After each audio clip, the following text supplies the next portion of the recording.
Yeah, I saw Suge Knight mention something also that I didn't know about. But Yeah, mm, go ahead. yeah. I've been kind of avoiding like the coverage of the Tupac trial only because Uh, I like mentally I'm not I'm not in that headspace to hear all of this gory stuff and you know right. it's going to be if there's going to be some shenanigans, if there's going to be some testimony that's going to be wild and I'm sure the the cross examinations and the direct uh, examinations are going to have questions that that most people already know, but it's just to introduce Yeah. greater context. Like to me, it's not going to be worth looking at to me until like maybe a few weeks from now. But it's like it's basic to me. I bet they just introducing information for people that don't follow hip hop. Guarantee it. Right. Yeah. But Mhm. but but hearing that there was a shooting uh, Yeah. near the There was a shooting courthouse. outside the That's a courthouse. Yeah. it was man, yesterday it was a fiasco out in Dearborn. If you Hmm. if you're familiar with what's going on in Dearborn, this guy named Jake What's on in Lang, Dearborn? Jake Lang, he came to Dearborn to speak at Dearborn City Council to be a rabble rouser, to pretty much uh, espouse his anti-Islam rhetoric and to you know you know talk to talk about America needs to Hmm. deport all of the Muslims because Muslims Okay. are doing this and that, and we need to uh, enforce more Christianity. You know, it was very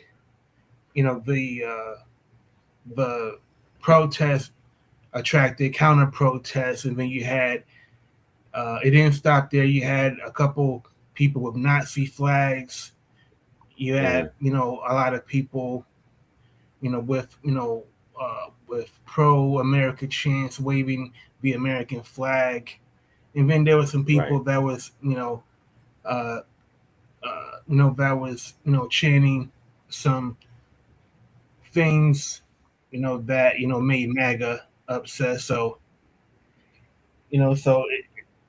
America is just America has always been violent, but it just seems like this week has just been a vortex of of, of violent conflict, intolerance, and a lot of uh, uh, media-driven propaganda that Right. has no in it anyway. So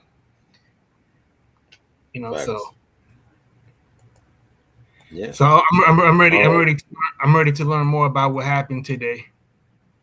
Yeah. They Well, there was a shooting outside the courthouse, and as far as I know, nobody got injured. But Tupac's sister. I'm assuming this is his stepsister or his real sister.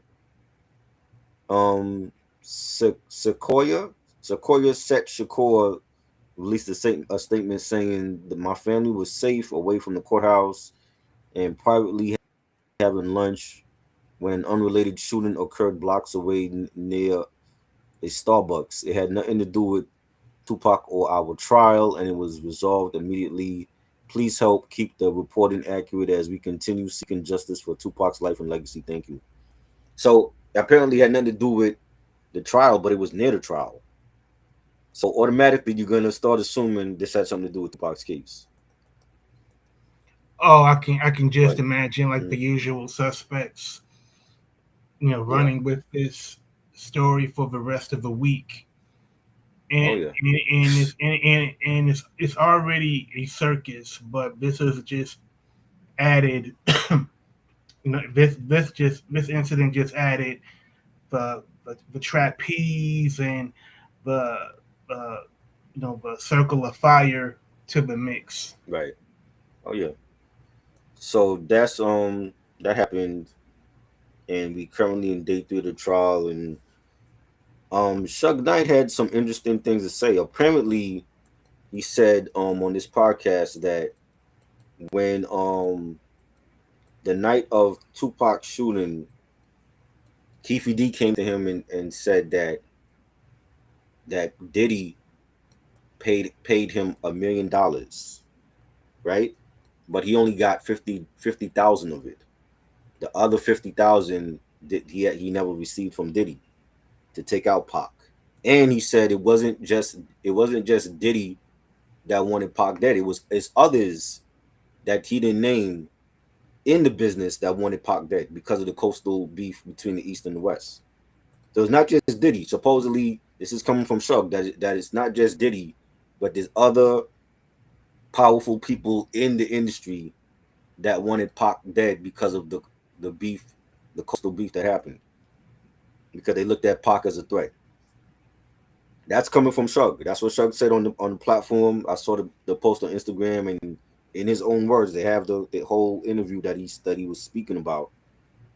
And supposedly, because because Keefe D didn't get paid the rest of the other half of the 50 G's, that is why they took out Biggie.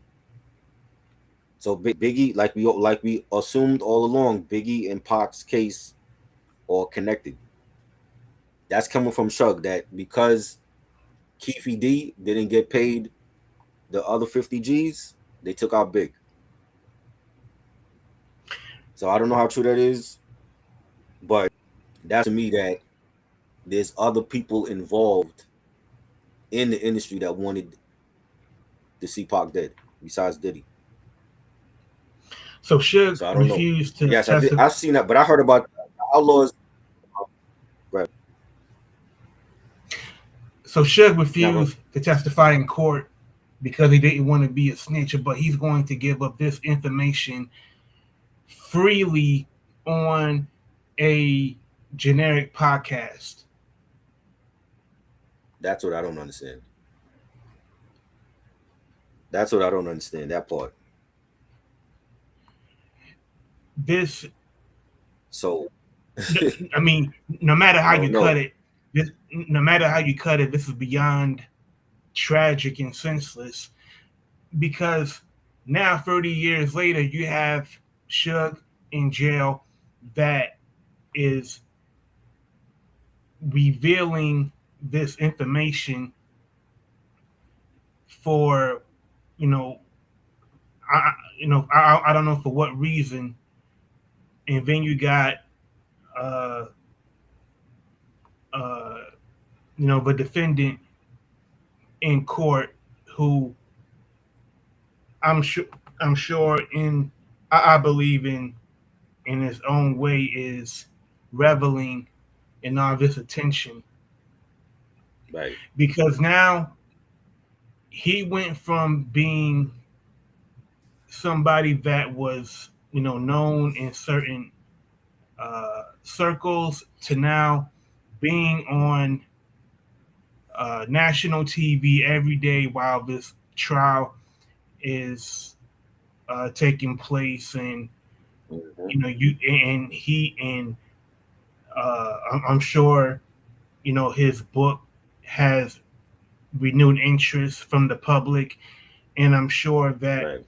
no matter what the verdict is, he's going to have book deals lined up. He's going to have um, so many people lining up to give him a movie deal, a podcast deal. It's to, to me, as far as I'm concerned, I wish I take that back because the family wants to see justice for Tupac, but I Right. wish this would have been done decades ago because Oh yeah. it just seems like it's a stepping stone for whoever testified, to parlay this into something more in the media. Right. Now, and that's what he meant by there's others involved. It wasn't Keefe D. There's others involved, meaning Diddy, and he said other powerful people in the industry that wanted to see Pac dead. So take that what you will. I don't know if that's true or not. I feel like Shug is Shug. So you know what I'm saying. I don't know how credible what that was Shug is saying is true, but he's saying that he said on the platform that it's Diddy and others that wanted Pac dead because they saw him as a threat and because of the coastal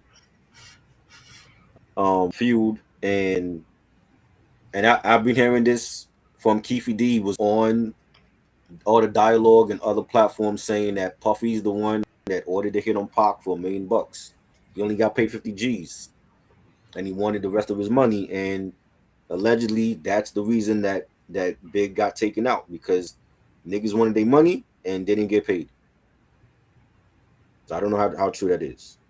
Was on. So And this is coming from a guy that said he doesn't get paid to solve crimes.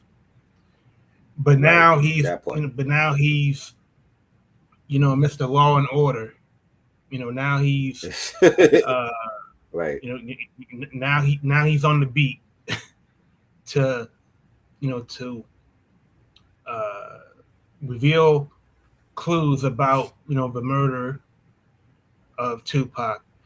But I mean, I right. will say that um,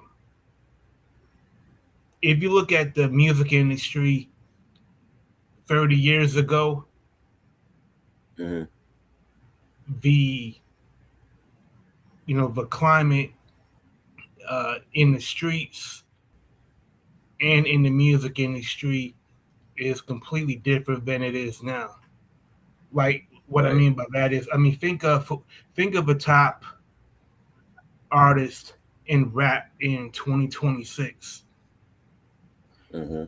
I highly doubt that he's going to be involved in a violent skirmish or be involved Well, in gunplay. I mean, we can't say that because we've seen artists of the even in this era now get gunned down for not even being in living a gang life, but just having their location on and others taking them out, like Pop Smoke and the other dude was it Y or whatever his name is. Him and his girlfriend was at the Waffle House and he got taken out for his jewelry at the Waffle House. She had the location on. You know what I'm saying? Yeah, but But that's a matter of there's nobody. Go ahead. but that's a matter of technology. Mhm. Because Right. without the technology of the phone, how would how will those brothers' whereabouts be known? That's the. I mean, that's the thing. Like, unless they entourage, somebody in the entourage was like leaking information. You know what I'm saying? But there's nobody in this era that's a Tupac. There's no Tupac in Uh, this uh, era that we living in. and I mean, Okay? with all due respect to Mm, why to the brothers that you mentioned, they were mhm. nowhere near the level of acclaim and popularity of the equivalent of Tupac's fame in Right. '96. Right. You know what I mean? Like Yeah. I and I get your point. There's still there's still rappers that get killed for any number of reasons, due to circumstances that may be beyond their control, and and thinking about what you said, yeah, Mhm. I will amend what I said just a little bit because uh, there was one of the members of Amigos that got slain, that was slain a couple years Right. ago. Right. Uh-huh. So Offset. yeah, yeah, Offset. So this is a member of a rap group that was the most popular rap group. A couple years ago. Matter of fact, My bad. Takeoff, not Offset. So Offset is Cardi B's big daddy. Takeoff is the one that got slain. oh, okay. I mean, that tells you how Yeah. much I followed Amigos. I don't I really. don't follow him at all. I always get the names mixed. I know Quavos because Quavos is like the leader, but Offset and Takeoff, I get them mixed up. It's Takeoff that got killed. Yeah, yeah. Mm, Take over being killed. It is a reminder that that there's still um, there's still an element of danger that rappers should be aware of. right. Because it can it can violence can happen anywhere. Um, but I would like to think, and this is probably idealistic at this point, that Mm, uh, rappers in the future will see they will see just how senseless all of these beefs were due to right. hostilities that was provoked Yeah. intentionally by people in the community and outside the community. And Right. I remember when Murder Inc. was beefing with G Unit, and I really Hmm. thought I thought in '03, in either '02, '03, or '04, that somebody from either camp was going to wind up getting killed, just like Tupac and Biggie, Right. and especially when Black Child uh, was at the Hit Factory, and he said that he Hmm. had, stabbed 50 Cent, and then, Yeah. you know, uh, Tony Yayo uh, uh, did something to Jimmy Henchman's 14-year-old kid, and Right. it was like it was like the Wild Wild West, like the hood Wild Oh Wild yeah. West, and I thought something just as tragic would have happened, but Right. you know, thankfully none of that transpired. But Thanks. I mean, it's depressing just hearing just hearing that the trial is just getting started, and just hearing just some of the nuggets of information that's that I hear every now Yeah. and then. It's like it's I don't know, man.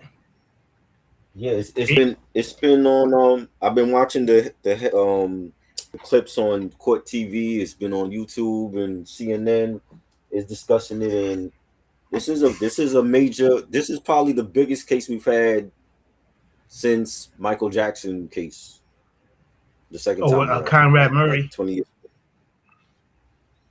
Yeah, yeah, like that. No, no, I was actually talking about when Michael got tried for the second time for but yeah, the Conrad Murray thing was huge too. But first time in like 20 years, I've been watching this trial because the thing is that it's gonna be hard to prove unless they have concrete evidence. It's gonna be hard for the prosecution to prove that that Keefe D was there, because he could have just been talking his ass off just for people to buy his book and for ratings on Vlad and all the dialogue. But if they don't have that concrete evidence that he was actually there, he's getting off.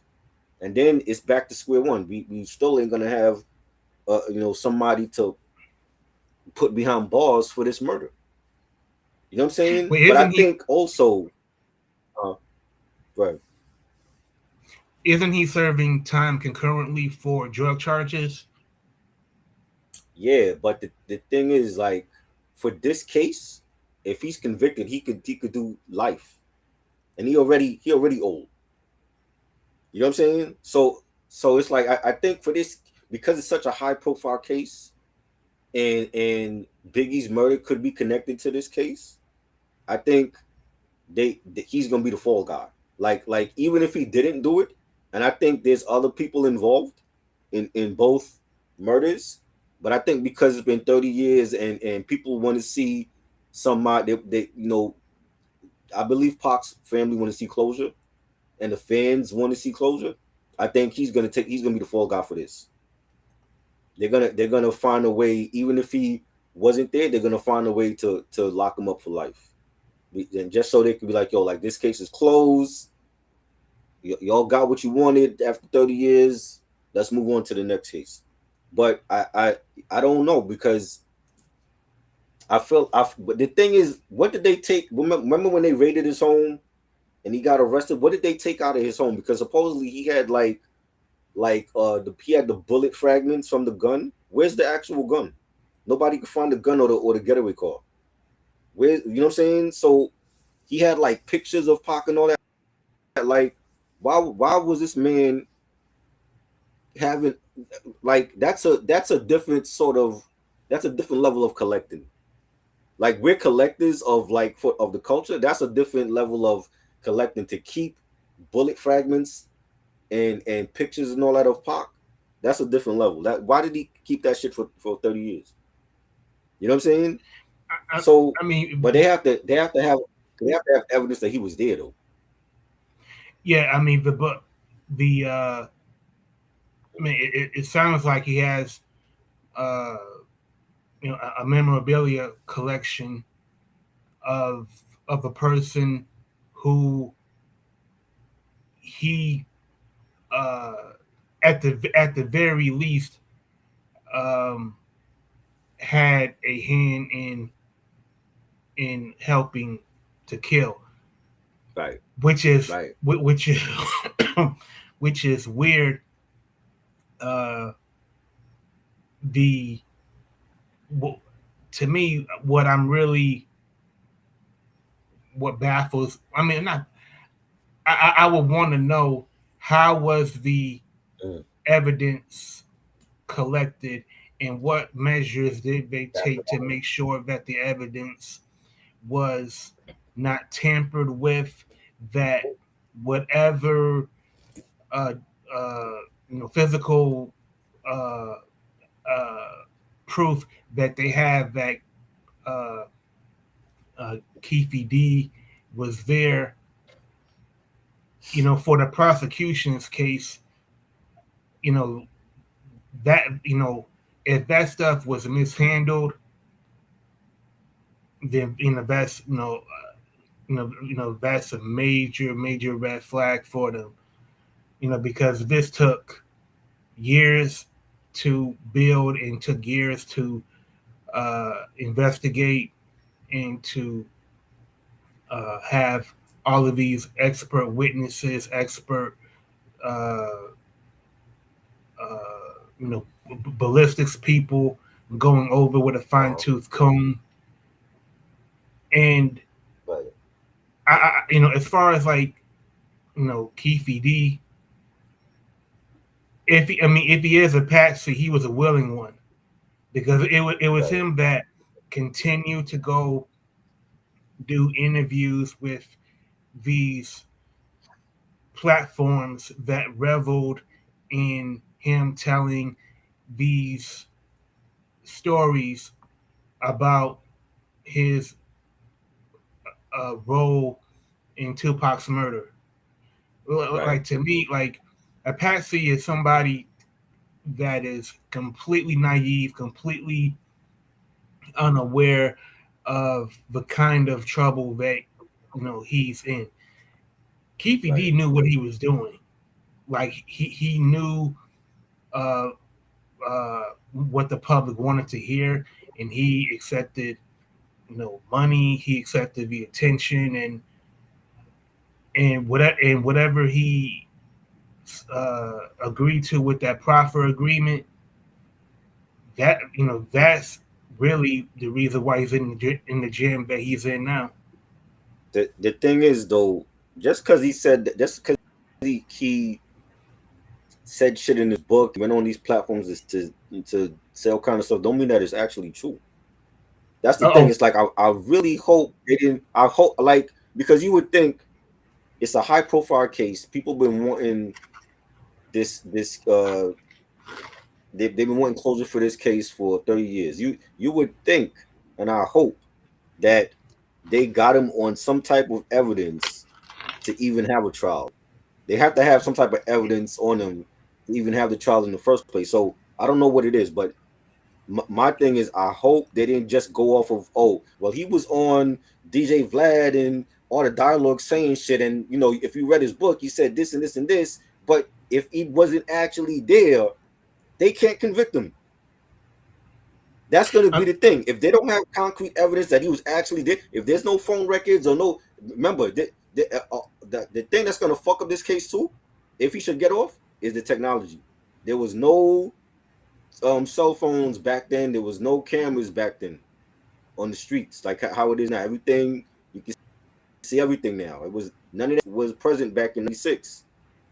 So it's almost like the longer this murder went on, the technology got better, and we didn't have the technology back then like we do now. So it's like he almost is might get off because of the technology. You know what I'm saying? And I hope they have evidence. I'm like, if y'all don't have no evidence on this dude, and you only took him in because of what he was saying on the podcast and in his book, they're gonna look really fucking stupid.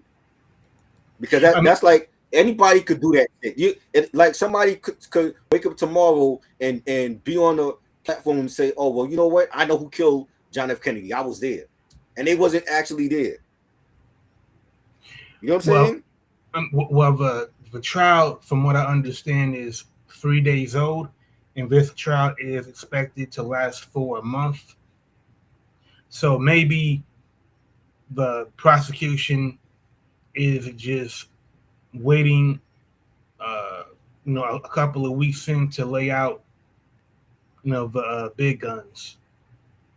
I Because hope they this do is because right now, all I'm hearing is from them is like, "Oh well, why would he lie? Why would he get on the podcast and lie about it? Why would he say everything like in detail shit that happened in the book? That don't mean that he was actually there. He could have heard it secondhand from somebody else that was there. That might be dead and gone. Zip was person that's dead and gone. He could have heard it from him. Everybody in this case is dead and gone except for Keefe D, and that's the only reason why I feel like he's gonna take the fall because he's the only one that's alive to actually tell shit. Everybody else is dead. You know what I'm saying? So I feel like if they want a fall guy, he's gonna be the fall guy. But at the same time, and I'm not taking his side at all because he guilty for shit anyway. But he just might not be guilty for this murder. And if that's the yeah. case, you can't put it on him. Pause. You can't put it on him if he wasn't even there. If he just talking out his ass in a book or on a podcast, that don't mean shit. He wasn't actually there. You know what Well, I'm saying? I They mean, have to prove even if he wasn't there, even if he wasn't there, and they feel like he's the one that gave the order on Pac, they have to be able to prove that. And if they can't prove that, this case is going to be done in less than a week, in less than a month. well, if they maybe the most merciful thing for Keefe D is, you know, old age. Right. Maybe that might be the most merciful thing. You know, uh, the I don't know. I don't know if his I don't know how good his lawyer is, but it seems like Shit. his lawyer is poking enough holes in the prosecution's Yep. uh, uh, in the witness testimony to create enough Right. reasonable evidence. What what other witnesses do they other than Diddy? Diddy ain't gonna talk. I still feel like he's involved in the shit. And Suge Knight seems to know a lot. He already said he's not testifying. So other than those two, who else who else does the prosecution have that they can bring forth? Because everybody else is dead. I mean, what Suge Knight is saying, it's not going to be admissible in court anyway because he won't. He has refused to testify. So what Suge is saying is pretty much conjecture, but because it can't be proven now. Or can it? Because Or can because it though? huh? Well, but what Shug is saying, if Shug is telling the truth about there's more than one person that wanted Pac dead on the East Coast, can he prove it? Well, I mean that's so We don't know generic. that. I mean, but that's so generic. I mean, there's many people on the East Coast, so so if you're going to give say that to me it's pretty much a nothing burger because if you're not going to specify who those people are, it's just simple conjecture. And to me it does nothing because all it does is just it's a carrot that certain people will eat up on certain gossip channels uh and social media sites. It's going to be talked about for a few days, but there's really no meat to it. That's what I'm saying. Like, but yeah, what I'm saying is, even if Shug didn't testify and what he's saying is true, he might know who the others are that wanted Pac Daddy. But that doesn't mean is he's lying. It's just that he ain't giving out that information. I'm like when he said that, I'm thinking, who else wanted Pac dead though, other than Diddy? Who else want like because he's saying that because of the coastal feud, he was a threat to New York. He was a you know what I'm saying? He was like single and remember he was beefing with the East Coast and he had a lot of people over here that was cool with him. Wu Tang Clan and MC Light and Naughty. You know what I'm saying? It was a lot of heads that fuck with Pac. So that you know what I'm saying? But again, it's like I don't know if Shug is telling the truth because it's Shug. You know what I'm saying? He could be lying off too. But this is the first time that I'm hearing him say that this is the first time ever that I'm seeing anyone else on the East wanted Pac dead besides Diddy. I never heard that before. I mean, if You know what I'm Tupac saying? dissed New York, if Tupac dissed New York Pizza, does that mean that New York Pizza wanted to have Tupac killed? You know what I No, mean?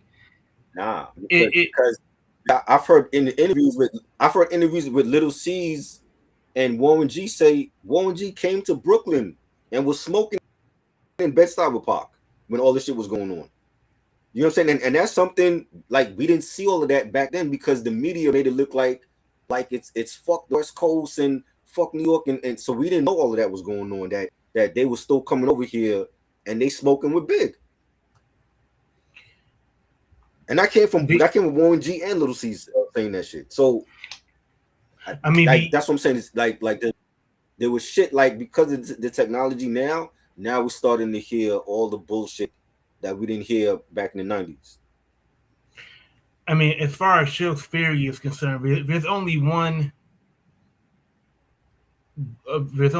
group of people that I would imagine would want Tupac dead. But Uh, that's uh but that's like a whole can of worms because that those group of people, it seems like they may have probably washed their hands of it, but uh, you know who I'm talking about, so right? what you mean? I mean, What do you, I'll just is it say something you can't say? no. I'll say Mm, that that a certain person that Tupac accused of orchestrating the shooting at Quad Studios. uh, Maybe he may be thinking, maybe he's suggesting those people did it, but that would be that would be harder to prove because number one, the you, you would have to find a trail of evidence that would make something like that believable, and then you have to no, corroborate it. no, but the thing is, I'm gonna send you the clip. The clip in the clip, Shug is saying that he called it. He said Diddy. He said Diddy's name. But he's saying it wasn't just Diddy that wanted Pac dead. It was other people in the industry on the East Coast that wanted Pac dead. That's coming from him.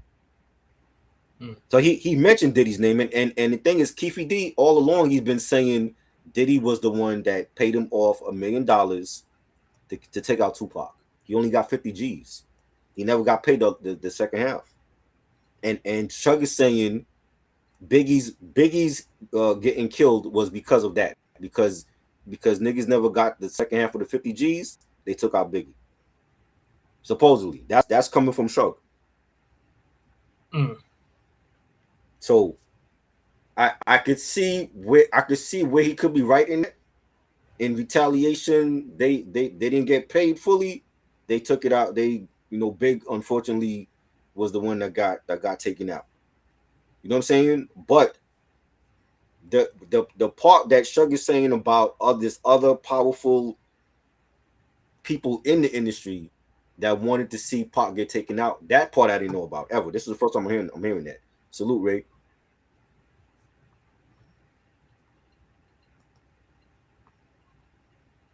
So I don't know. Yeah, it's the well, his police file was stolen as well. That's what Pac was saying. I didn't even hear about that. So Mm. there's other shit going on. Apparently, we had a shooting today that had nothing to do with they saying it had nothing to do with the trial. It was at a Starbucks, but it was at this where the trial was at. And then we got supposedly something got stolen from Pac. A file. What is on file that was stolen? I mean, well, this the entire investigation is rife with corruption from Las Vegas Police Department to the Compton Police Department. Neither police department was really in a rush, to do their due diligence and really put their best effort to investigate it. And because there was so much carelessness, it's hard to really uh, preserve, uh, you know, you know, just a shred of integrity, Yeah. around this case. I don't know, man. I think part of me wants to see justice for Pac. I want to see.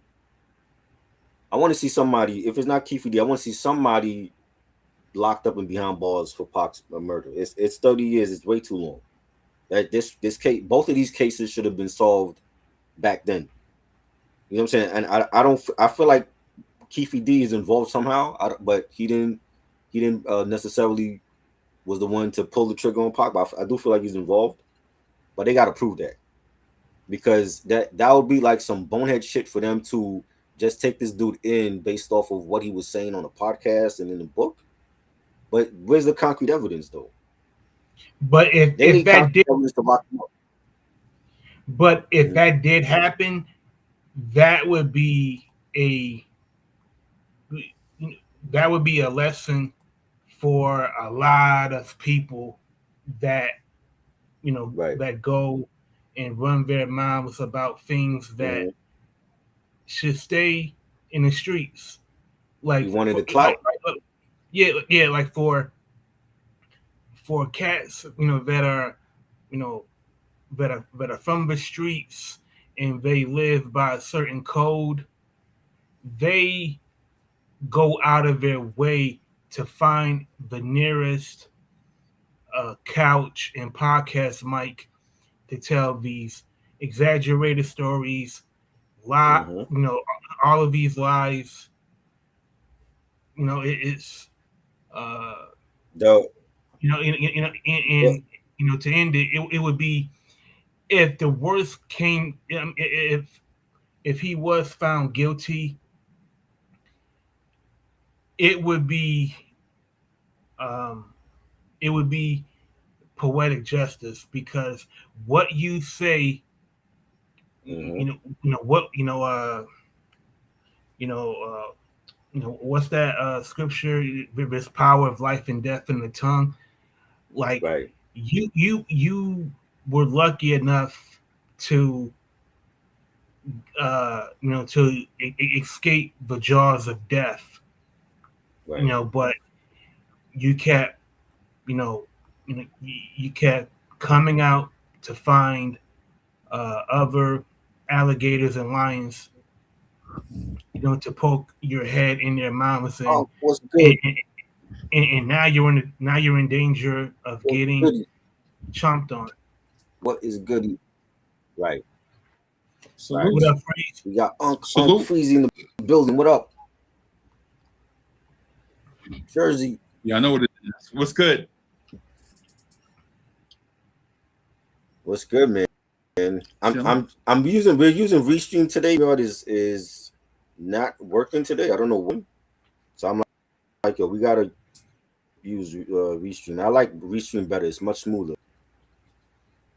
You know. Wow. Um, Wow. but Unc, we were just talking about the pot case and is there plausible to throw Keefe D in for life? And I'm starting to believe there's not. But I'm hoping. I feel like Okay. this is calm. I feel like this is Pac beyond the grave, working his black magic, and I feel like somehow KD's gonna go down for this.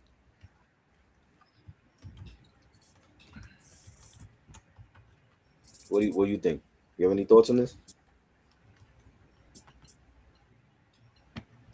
I don't know, bro. This Any is thoughts? No, no thoughts. the the the the justice system is so weird, right? Like it's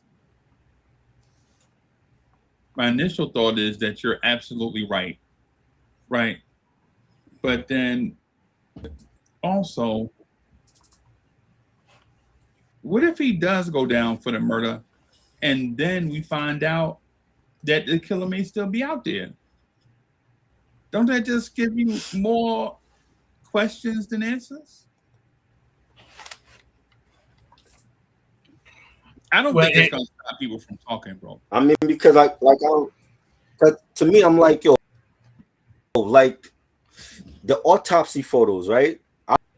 I remember there was a website called Rotten.com that people were going to watch to look at autopsy photos. I remember seeing the Yep, autopsy photo of Pac on there and people saying it was fake.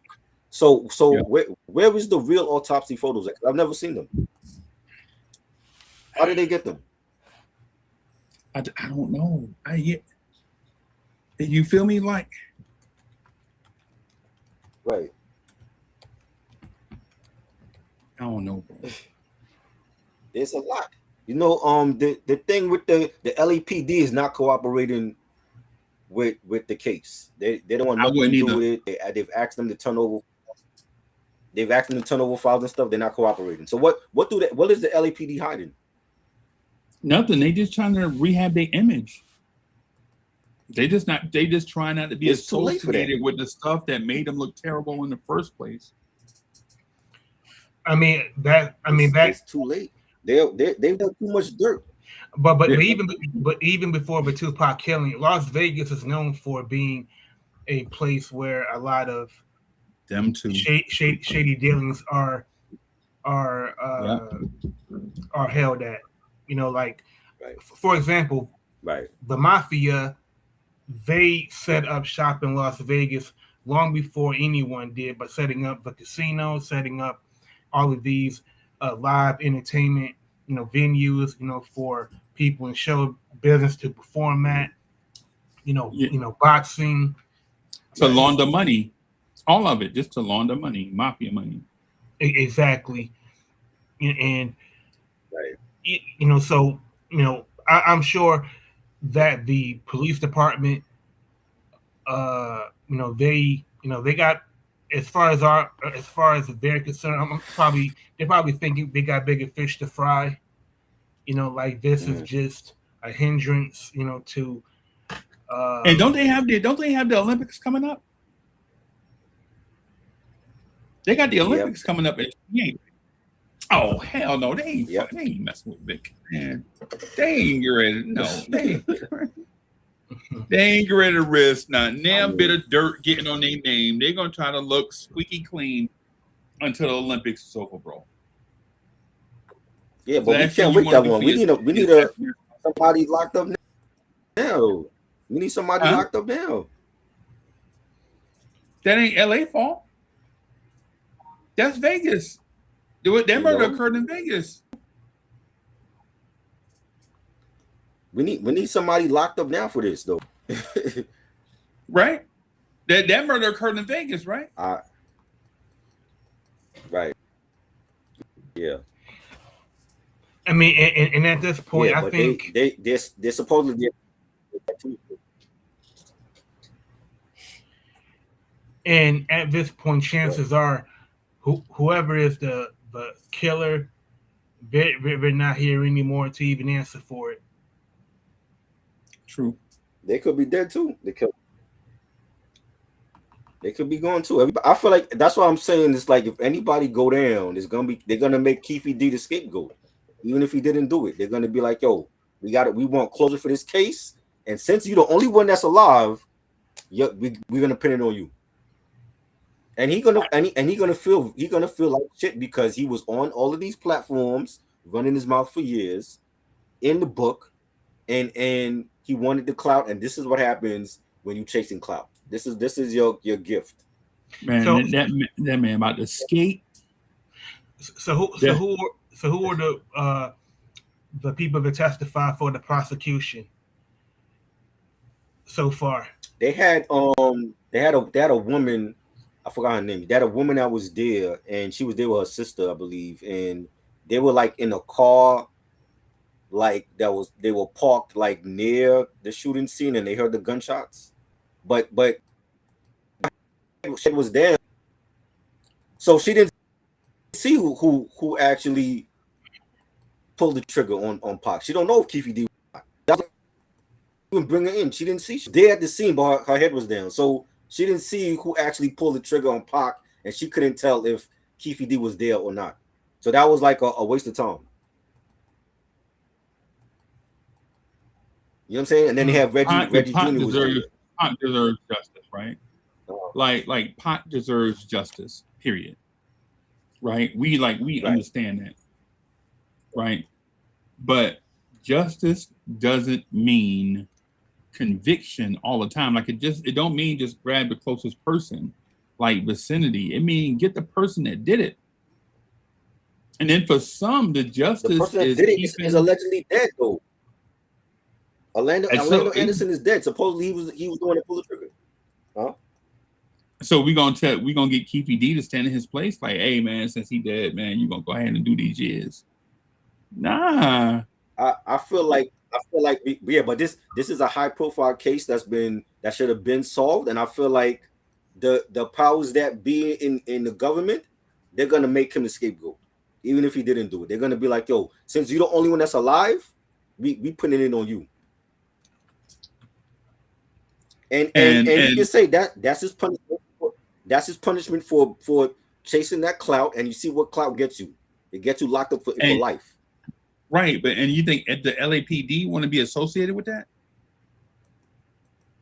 Nah, I feel like I feel nah. like to me, I feel like the real killer of both Biggie and Pac is in the LAPD, or they were paid off by the LAPD, and that's why the LAPD don't want to turn over files and evidence and shit. They don't want no part of it.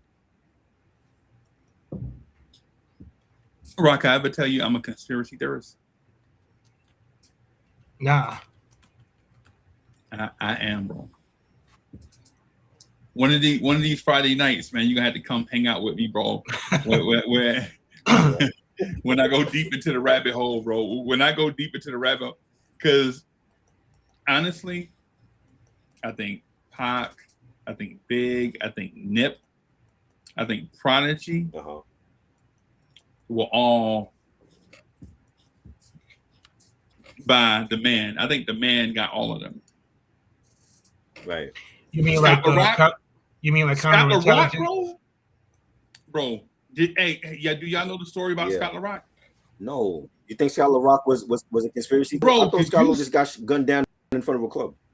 No, see, that's the thing. He didn't just get gunned down. He got shot. A dude shot off a rooftop, and they said it was a 14-year-old kid with a pistol. What? Yeah, come on, bro. Wow. You yo, I'm military, right? Everybody, I'm ex-military, right? And they trying to tell me, right, that a kid younger than D Nice. Remember, D Nice was mad young. Y'all remember D Nice, right? Yeah. He was mad young. D Nice might have been 16. This kid had been like 14. They telling me a kid from the rooftop with a pistol off the street, not even his. I never heard that part of the story that it was a kid that did it. I thought it was just some dude that he had an argument with that shot him. Nah, that's okay. So Scott LaRock wasn't Scott LaRock wasn't the most he was a good guy, but some would say he wasn't very respectful. Let me just put it that way. At times, they're like, if he saw Rocka Bash and his girl or something, and he just walk up and be like, you know what I'm saying, try to mush Rocka and just try to talk to him. You know what I'm saying? And he's a little disrespectful, right? That's the rumor. I don't know him. That's just what I heard. So allegedly is what I'm saying, right? But they trying to say a dude, a 14-year-old boy, right, off like the fourth floor across the street, aiming down in the street with a pistol. Come on, dog. Come on, dog. Come on, man. Come on, man. Bro, you ever but there was a Netflix. It was a hip hop. There was a Netflix. Oh, bro, they had a Netflix you know, one of them documentaries. It was like a short series. Yeah. And when they got to the 80s, they covered when KRS-One became friends with Scott LaRock, and when they started beating Scott LaRock got killed. And in that documentary, they don't mention anything about a 14-year-old shooter. Right, they don't.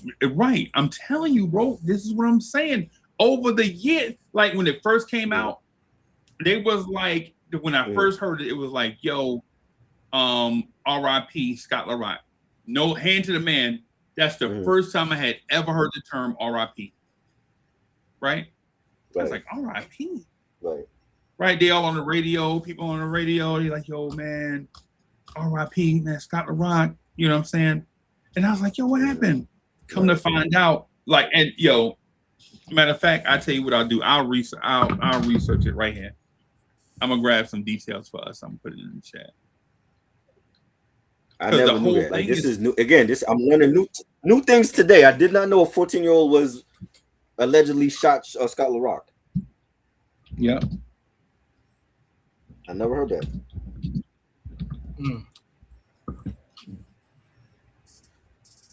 That's crazy. Matter Power of said fact, no premium arrest hey, that they no one never was heard ever of Power convicted. able to OD. See? no, no one was ever convicted. Right. Wow. That's crazy. Mm-hmm. Yeah, yo, So here it is so right here. so Here go the Scott breakdown. LaRock's killer is still out there. That's what we saying. Is that what we hearing? His killer's still out there? Basically, but I'm gonna double down Wow. on the details though. So just real quick, right? The Uh, shooting, as they sat in a vehicle, shots were fired from a nearby building roof, striking LaRock in the back of the head with a size 22 caliber bullet. He died later that day at Lincoln Hospital at 25. wow. Mm-mm-mm. Crazy. Crazy. So somebody see And that's what prompted. Mm. oh yeah, yeah. I'm sorry for Go ahead, cutting. go I'm ahead, my sorry. bad. No, it's all good. My bad. Yeah, hey, Go ahead. bro. The thing is okay. We know that 22s can come in different shapes, like a blow pistol, or you know what I'm Right. saying, a cheap rifle, right? Yeah. Bro, Right. how you gonna tell me a 14-year-old boy gonna get him in? Come on, bro. From the Yeah. top of a building. Yo, chat, y'all ever been in New Yeah. York? Rocka, that's what I'm saying. I'm a conspiracy theorist. Yeah, I haven't. I can't say I've been. I don't believe. To New York. Yeah, that. Yeah, that's. Not yet. That's hard. I mean, that's hard to fathom. You know what I mean? Right. Right. Oh, and here go Right. another one too, just real quick. Not trying to get away from the Uh, topic. I'm trying, but just to let you know how this uh, relates to Tupac and how this is like. It seems like they're unrelated, but it's a trend. Did you know how Sam Cooke died? right. By gunshot in a hotel. By some. He had a lady friend in the hotel, and he got shot. Right. He,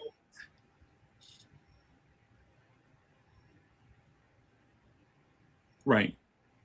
Right. Supposedly, it was supposed to be either she was disgruntled or somebody came in on them and tried to rob them. Right. Mm-hmm. Supposedly. But the thing about the robbery is, how did somebody break in on them and it's supposed to be and it should have been a robbery, right? Right. Right. And when they claimed the stuff out of evidence, he had a pocket full of money, dog. Yo, Mm.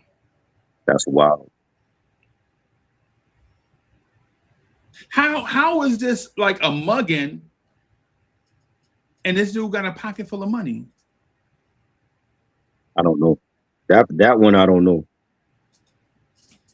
So that means that the motive had to be clearly the motive was something else. So it may be that it was personal. So now, if it's And that's personal, who did Sam Cooke have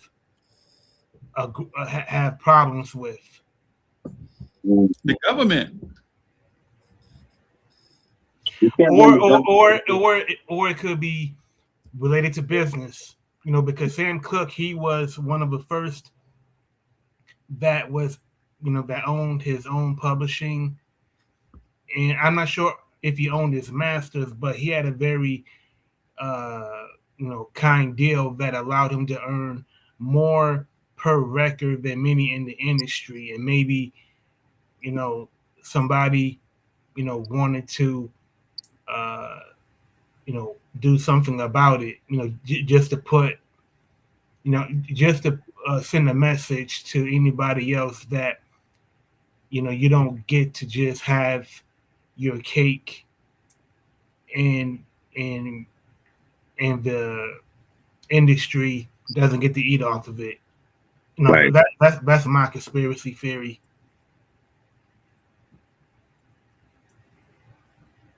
Yeah. Hey man, agree. Right. That, yeah. So I don't know. I feel like Keefe. I feel like the talk will go either way. I feel like Keefe D might take the fall just because he's the only one left, or that maybe he didn't really do it, and the prosecution is now looking stupid. Like, oh well, we just took him in because he said all this stuff, but we have no evidence to prove that he actually was there. You know what I'm saying?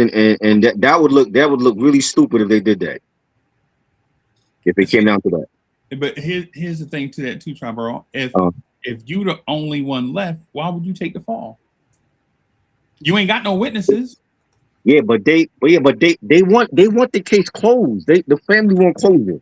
The fans want closure, right? And it's kind of like, it feels like Pac is like working from beyond the grave to get this case solved once and for all. Like it's crazy that everybody else in this case is dead and gone, and Keefe D is the only one left, and the only one left is the one that's on these platforms and making a book talking about how he was there and this is what happened.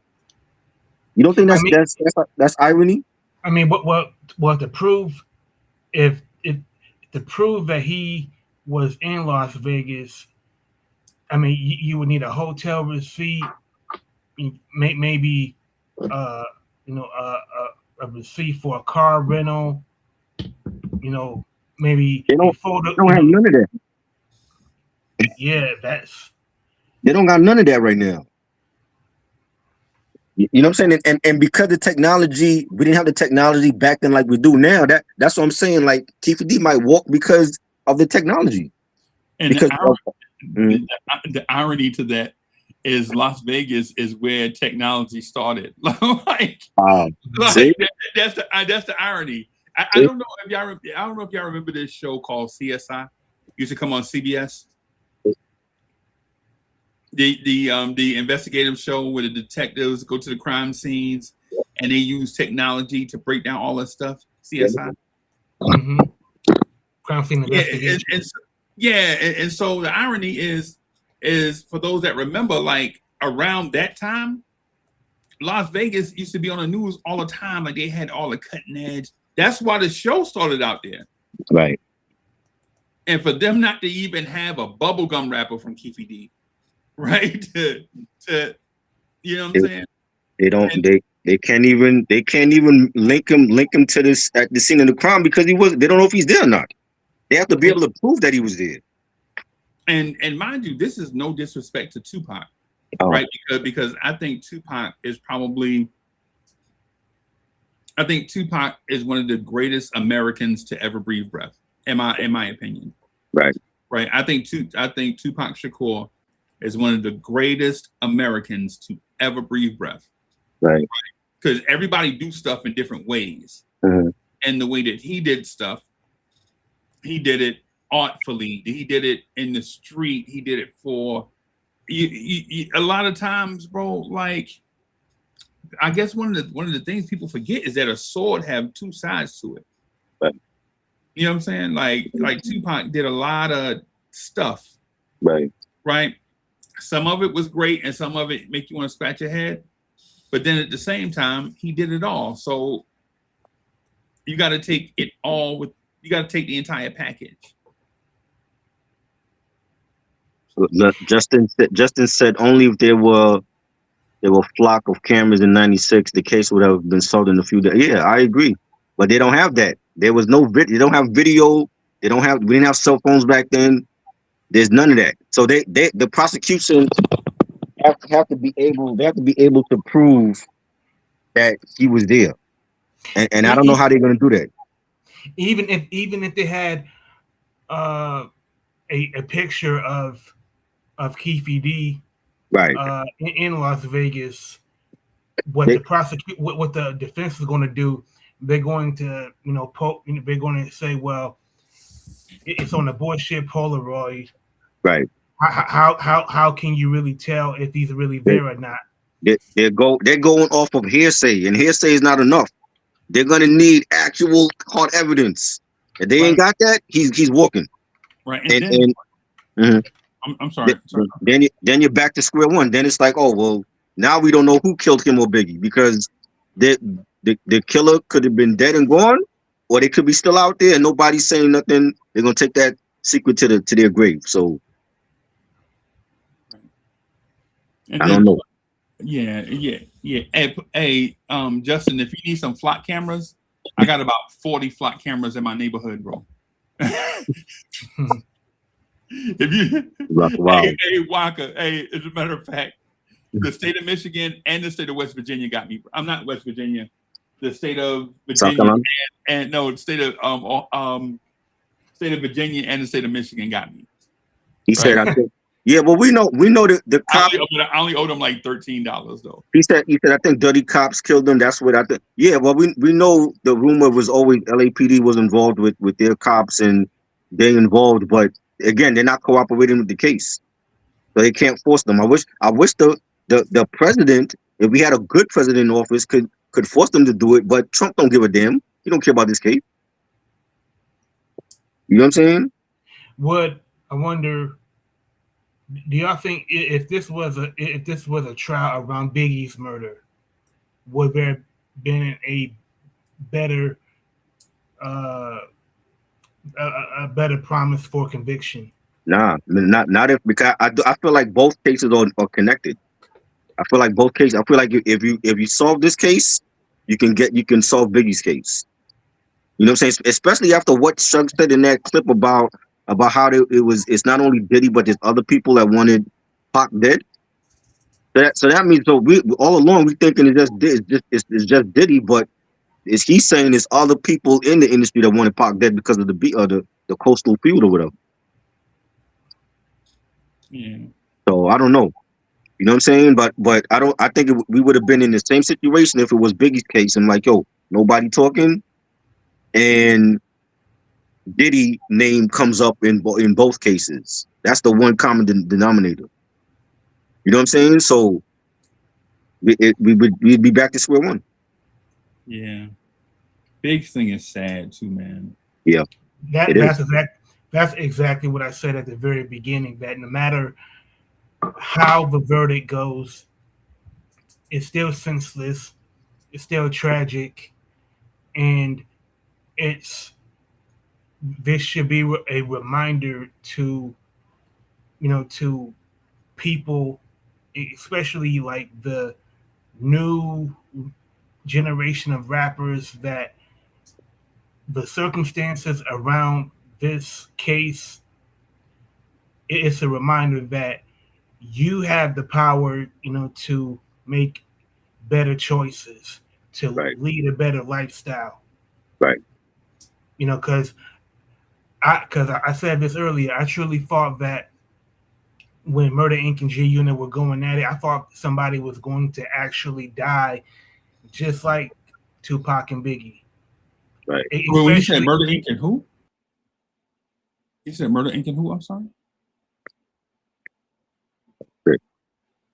Yeah. You still here? Nah, I don't think so. Oh shit, my bad.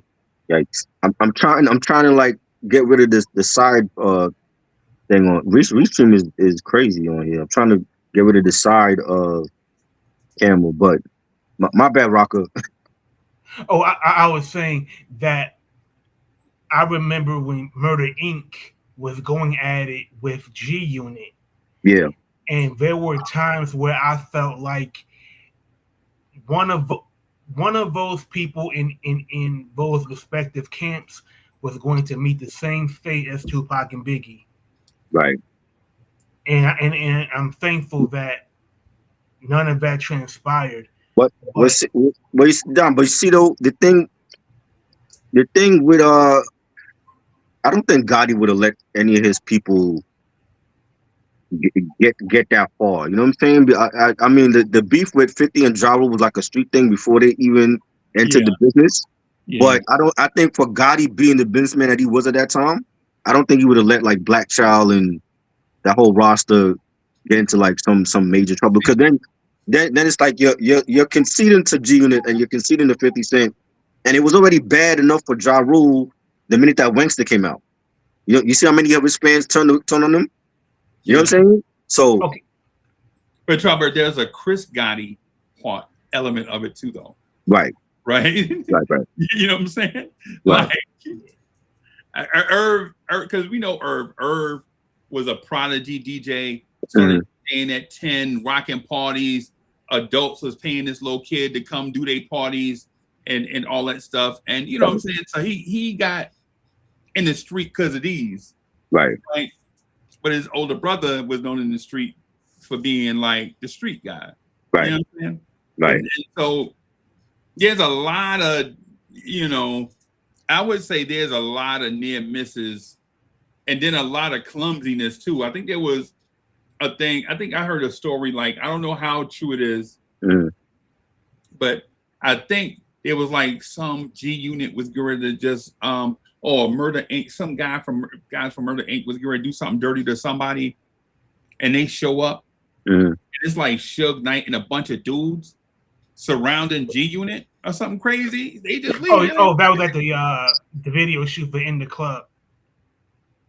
Because Suge Knight, I don't know all the details, but I'm like, yo, they get ready to mash these dudes out, and they show up, and somebody get ready to do it for them. What happened? What happened in the video shoot?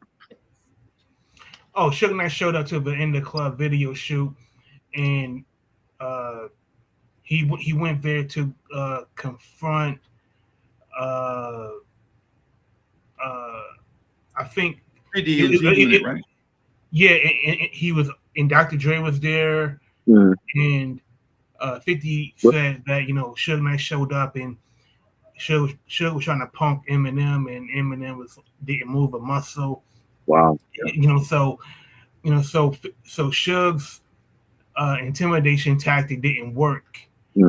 But just the amount of animus that existed between both of those camps, it could have resulted in something bad happening, because remember, Jimmy Henchman's kid was slapped by Tony Yayo. Right, I remember that. So once kids are hurt, now all bets are off the table. Right. Yeah, man. I just hope I'll be watching the case. I just hope that some justice is given to Pac. This case should have been closed. We need closure. And if it wasn't Keith D, they gotta find who did it. Somebody got to take the fall for this. You know what I'm saying? Now I want to get to the real reason why we on here, and I should have hit up last night about this, because we are doing like a ranking, and we're gonna like really break down the MCs of 1994 that came out with debut albums. We talking about albums. Right. We're talking about Biggie, OC, Jay the Damager, Channel Live, Craig Mack. No, Channel Live was 95. It came out 95. Yeah. Okay. Yes. We're breaking out Method Man, Tikal, Outkast, all the first albums, right? And I'll read it. We don't have a chart, but those are like some of the ones we're gonna break down. Was that was 94? The People on the Come Up. Bone. Yeah. Okay. People on the Come Up came out in 94. 94. Yeah. Okay. Yeah. So where do you want to start, Rock? Which one we doing first? Okay. Let's start with the solo MCs. Okay. So we doing Nas first or last? Well, let me explain first. Like think of the NBA draft, right? The NBA or the NFL draft, right? Where you're trying to project where each MC is going to be in the future. So let's pretend it's 1994, right? And we only have these albums to go off of, and you're trying to forecast their greatness. So let's take of the solo MCs that put out debut albums in 94, Tikal by Method Man, The Most Beautifulest Thing in the World by Keith Murray. Right. The Sun Rises in the East by J. Rue the Damager. Illmatic by Nas. Classic. Best album of '94. Mm-hmm. I love Ready it. to Die by Biggie Smalls and Word Life by OC. So if this is like the first round, right? Mm. So this is like high draft picks, Right. and you are like these are like, and say you are, you have,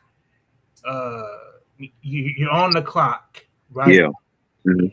And you have to rank each album from 1 to 6. Mm.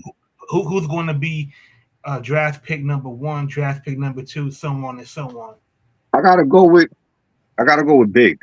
They're gonna be number one because we already saw the stardom from the minute Juicy come out, right? And he already took a familiar sample by emcee. I already knew that song as a kid, and the Rags to Riches storyline, and just the way that everything, like his Party and Bullshit was like his first debut on Who's the Man, but then we get the radio joint, and then at the same time on the radio DJs are playing. They're playing the dreams of effing the R&B chick. We hearing that. You know what I'm saying? We hearing Machine Gun Funk. We hearing Warning. So we know what's gonna be on the album. Hey, Rocker, how did we know this was going to start with somebody from Brooklyn, New York? I gotta go with Biggie. This is the one time I gotta go.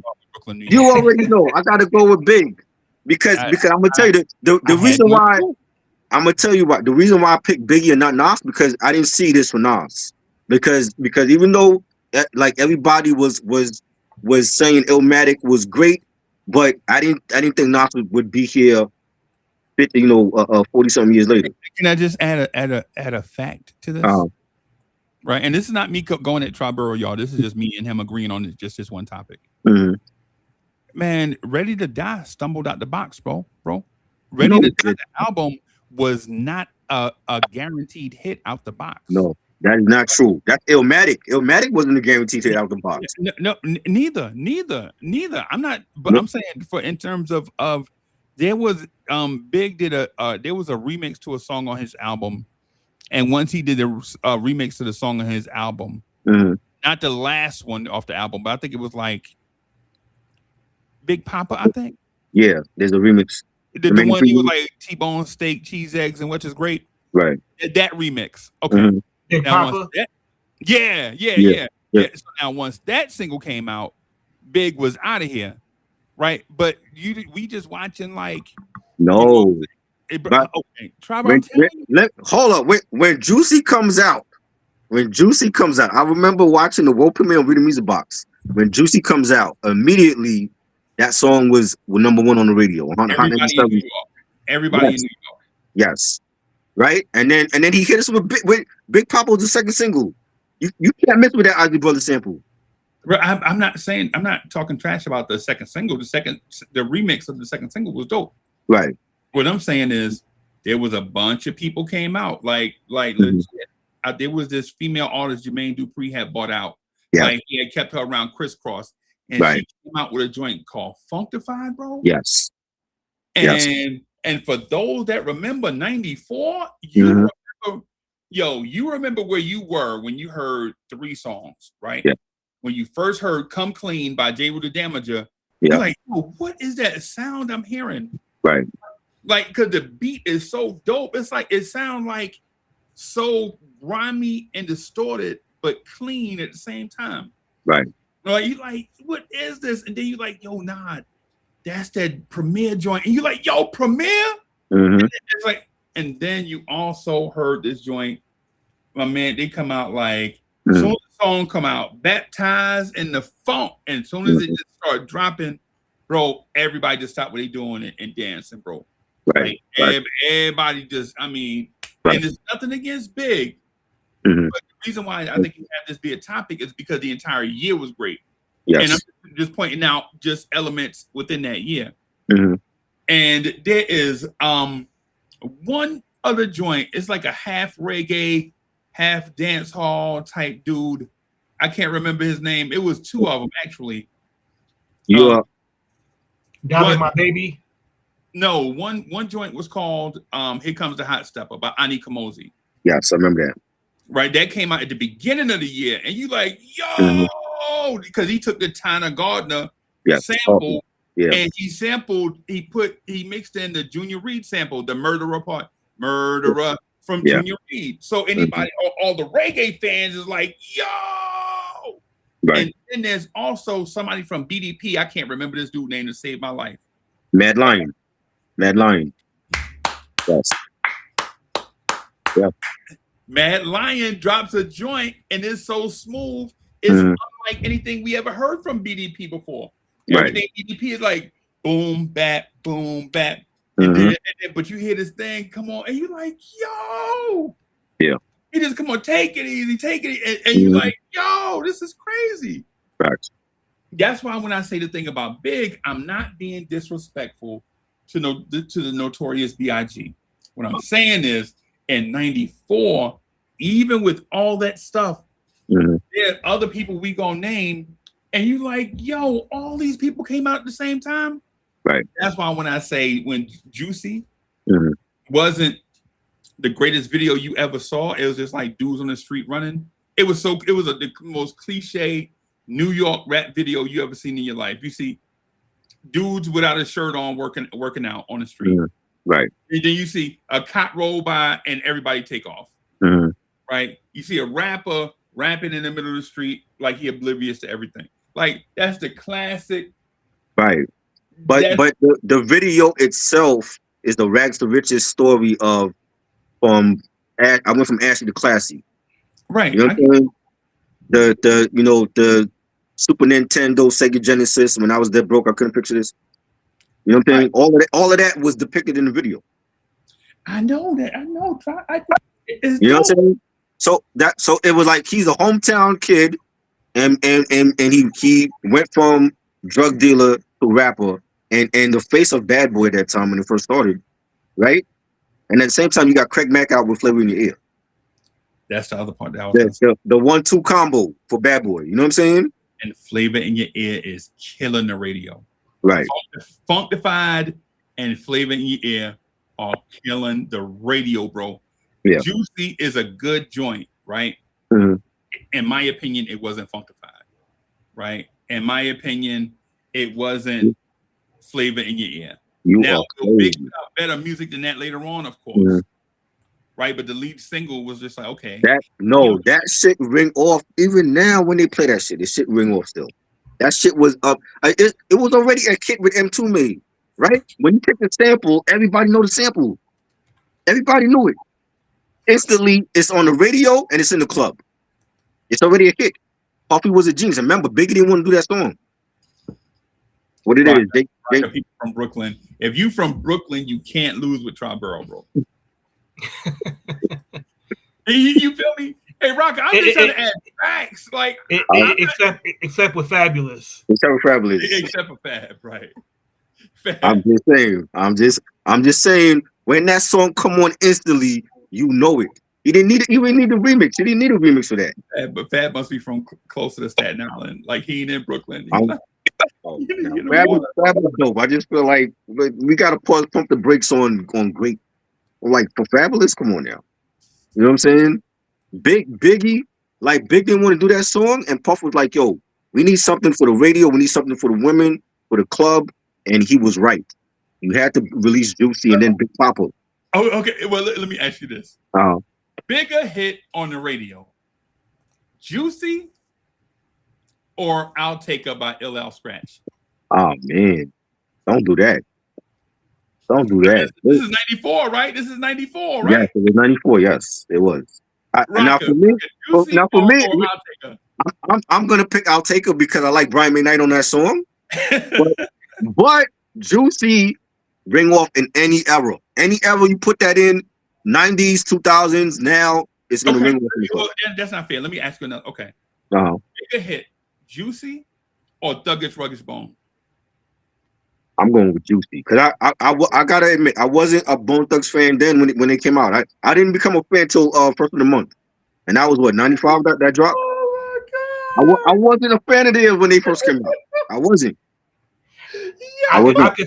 I could say from Detroit in Detroit, Thuggish Ruggish Bone ran the summer of '94 on the radio. The whole summer, over there. No, over there though, not over here. Over there though, because they wasn't playing Bone until first of the month dropped. That was 95. Nah, it was on Video Music Box. I remember. No, I'm talking about like on the radio. They wasn't playing Thuggish. Yeah, Hot 97 wasn't playing that. Okay. You know what I'm saying? They were playing like Flavor Videos. Bobby Simmons was playing that, and Rap City and UMTV Raps, but on the radio they wasn't playing Bone until first of the month drop. You know what I'm saying? So to use the NBA analogy, so if what's the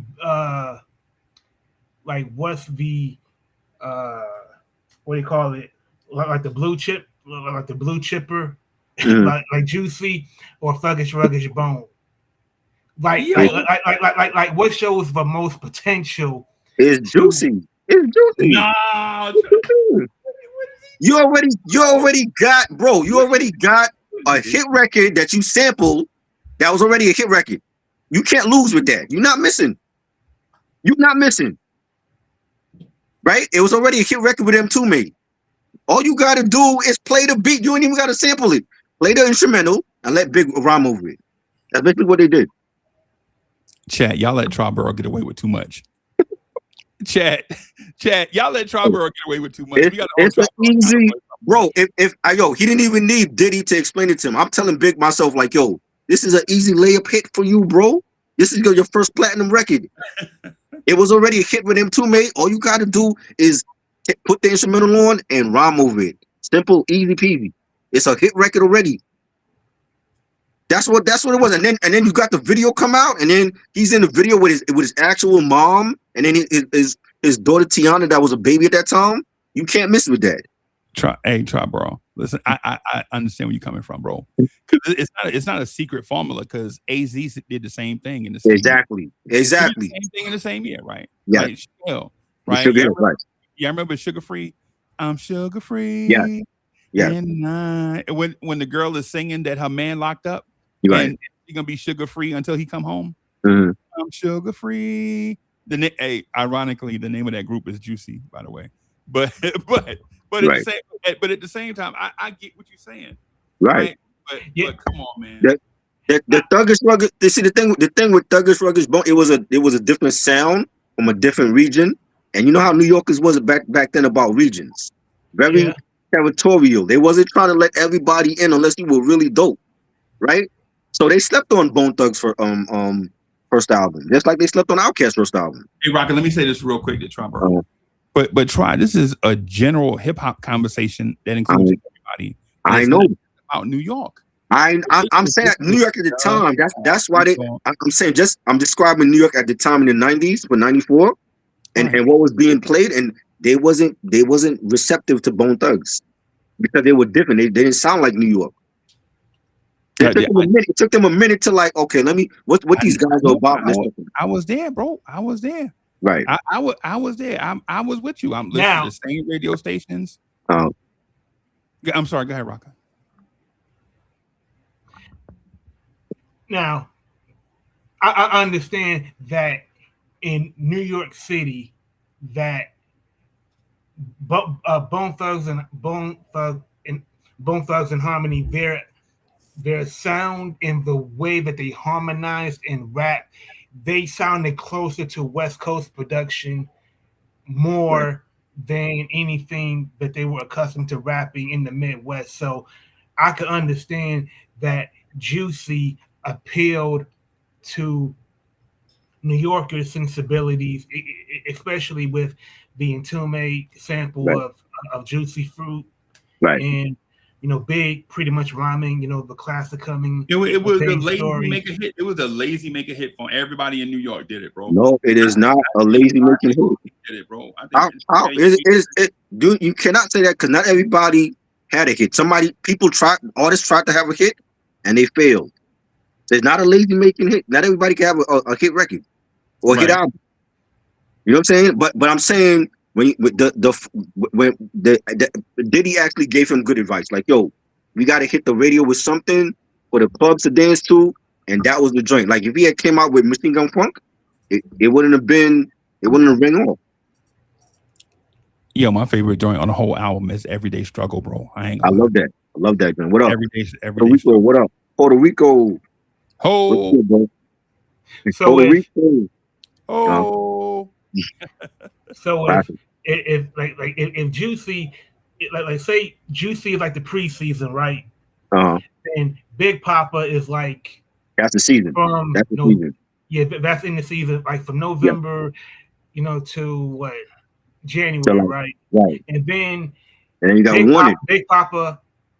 Oh yeah, a Warning. Yeah, Warning got One More Chance. One More Chance remix. One More Chance is like the championship round. Right.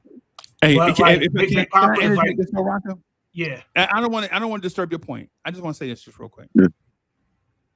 One more chance was trash. What? Come on, bro. Now the One More Chance remix. Classic. No. Oh, if you're talking about the album version, I wasn't really crazy about it. Yeah, but I like it though. No, you know what? I like it because he had his daughter. I'm assuming it was his daughter on the voicemail, and then he had like the other chicks calling him up. That was fire. The beat is fire, but the remix again, when you take a familiar sample from the Barge, and then you put Big's lyrics over it, it's an instant hit. Puffy knew what to do.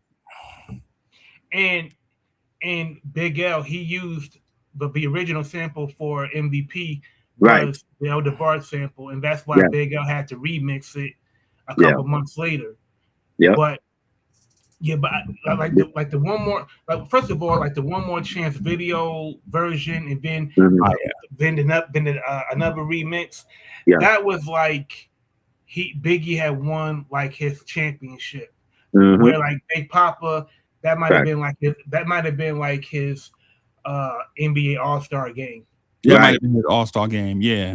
That's all I'm saying to Triborough. Like try. Listen. No, you're saying that it was a lazy hit. That not everybody could do that though. Yeah, yo, Triborough, listen. It's a lazy proven formula. Like, yo, just grab this record that was already a hit and just you gotta execute it. You gotta execute it still. If you give that record to Mike Geronimo, is it a hit record for Mike Geronimo? No. If Puffy produced it, that don't mean anything though. Nah, but listen to what I'm saying. Okay, so here's the thing. All right, so one of my favorite joints off that album is Me and My Bitch. Right.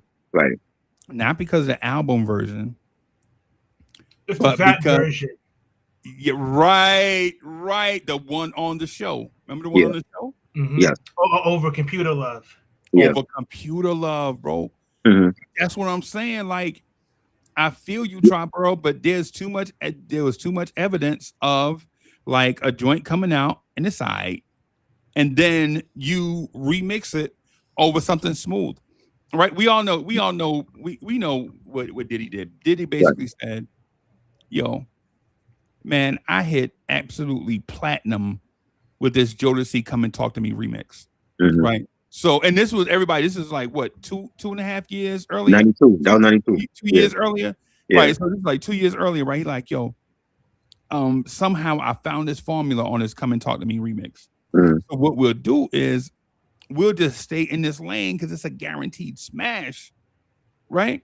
Right. Mm-hmm. And so even with Big on the Me and My Bitch remix, because Me and My Bitch ain't a single, right? Everybody know that, right? Yeah. But bro, Me and My Bitch, the one from the show is a cult classic, bro. Mm-hmm.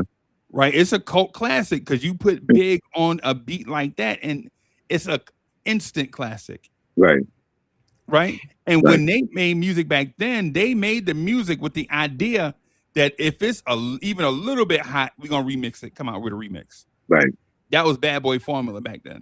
Yeah, I agree. but not you can't give that record to any old body because any old body can make that a hit record like Big. That's what I was saying. Like it's like Big was the perfect guy that he can do the street shit. He could do the radio shit. Mike Geronimo ain't doing that.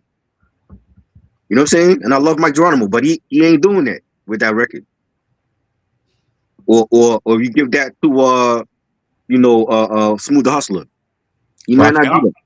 And I also think when you're like with this lyrical draft class, if you look at Biggie, Biggie had kind of had some practice, with rhyming over R&B. Right. It was like he did, but like remember that song he did with Nina Cherry? Yeah. No, I don't remember that joint. I don't remember that joint. It was on the it's on the Do Wop mixtape live in '95. Right. But Big Ron, he collaborated with Nina Cherry. Mm-hmm. And he got the remixes with Mary. He was on the Real Love remix and the What's Up on One remix. Exactly.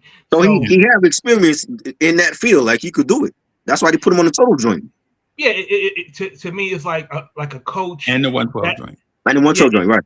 Yeah, it's like Diddy was the coach, and Diddy had primed Biggie, to take command of the offense. Right. And now, the team is so efficient that Biggie could come off the bench and the team will run smoothly. That was essentially what Big Papa and what One More Chance represented. Like Juicy was like the preseason. Warning was kind of like you kind of gearing up for the playoffs. You might be sitting your starters. You still gonna make the playoffs. Right. Exactly. Yeah, you know what I'm saying? Right. All right. So how are we doing? So we going by draft order. So the first pick is Biggie. How we doing? No, Biggie ain't the first pick, man. Come on. We made my first pick. If we doing a draft, number one. Yes. Dog, Big is the first.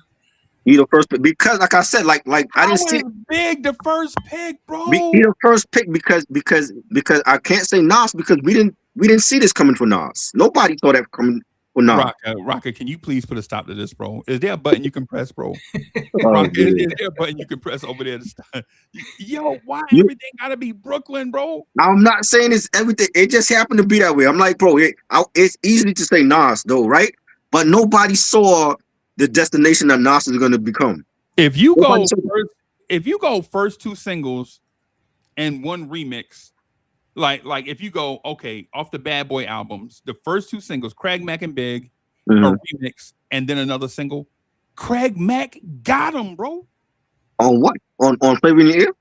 He had the best verse on the remix. No, Big had the best verse on the remix. Craig Mack first two singles got Big first two singles, bro. What are we talking about? On Get Down? Get Down was platinum. Yeah, it was dope, but better than Big Papa? No. Get Down, bro. No. Big, I'm almost willing to bet a Rolex watch. Craig Mack album was dope and it went platinum because he was the opposite of Biggie. He was underground and he did all his beats himself with Moby. How when he came out first? Yeah, he came out first, but I'm saying he's the opposite of Biggie because he wasn't all about the flashy shit. He was underground. Remember, he was done with EPMD before he signed with Bad Boy. Yep. That's Hit Squad right there, right? So when he's coming over and you see him in the Flavor in Your Ear video in Queens with the Timbs on and the Tampa Bay Lightning hockey jersey, that's underground at that time. He represented the underground. The only song he had Diddy on was Making Moves with Puff. That was dope too. It wasn't a smash. It was dope. But when you hear the sound of the album, it's all Craig Mack and Easy Mo B producing that album. There's no Diddy on it, bro. Craig Mack's second release off the album. It was outsold all big records, bro. No, it did not. Get Down. Get Down to One More Chance remix into what? No, listen. What I'm saying. I'm saying it sold. Now, are you asking me what my preference is? Like that sold more than the One More Chance remix. Yes, I didn't know that. That's crazy. Oh, come That's on, crazy. I love it, but I don't think it's a better joint than One More Chance. Bro, Well, according to Wikipedia, Get Down went gold. It went gold. And One More Chance went what? Multi-platinum, right? If I'm not mistaken. It should. I mean, that's like one of the most recognizable songs from that album. You know what I mean? But what I'm saying is like, yeah, Craig Mack was gold. One More Chance went platinum. Exactly. Okay, I may be wrong. Okay. It was. They both were dope, but I got One More Chance over Get Down. But there is a Get Down remix with Q-Tip on it. I like that remix. There's a remix with him on there. You know what I'm saying? But when you look at Nas, I can't say Nas because I even didn't see Nas still being here after 30 something years. I just thought he would have been like a one album wonder and then fade away. We had a lot of that back in '94. You know what I'm saying? But I gotta go with Big because we already saw the hit making once Juicy came out. We already saw it with him. I didn't see that with Nas. You know what I'm saying? We saw Lyrical. We saw like in the Source magazine they were praising him as the next Rakim, right? He was like the son of Rakim. They have him hold the baby holding up in the back of the Source magazine. He was like the next since Rakim, and we saw his lyrical, agility on it was about that it was written on the first single It Ain't Hard to Tell, and yeah,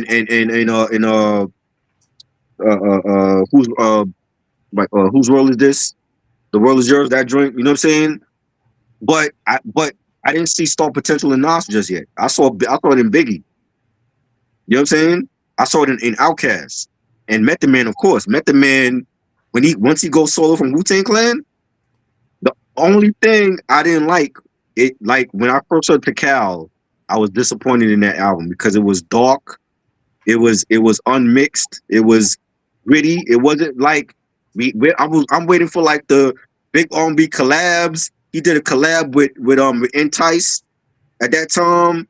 He was like the sex appeal for Wu-Tang Clan. I'm like, where's the collabs? Where's the R&B joints? He gave us that later with the remix, but that wasn't on the album at first though. You know what I'm saying? So I'm like, when I'm hearing joints like Mr. Sandman and Biscuits and the title track, and I'm like, what the fuck is this? Like, where's the? This is dark and dreary shit. I'm like, you know what I mean? So it took me a long time to get into Tikal, but I mean, in hindsight, that might be his best album because it's other shit like that. Method Actor was garbage.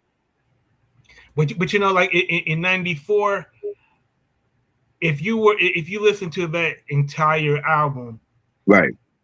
What was your? Because like if we're like Freeze has Craig Mack as his #1 draft pick, and right. You got Biggie as I got ready to. Yeah. So. Let me make a. I have J. Rue the Damager. #1. Yeah.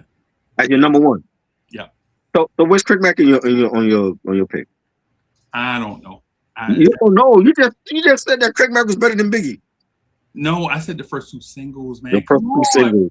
Come on. And you're forgetting that the Flavor in the Air remix to me had Biggie started that off. I thought he had the best verse on that.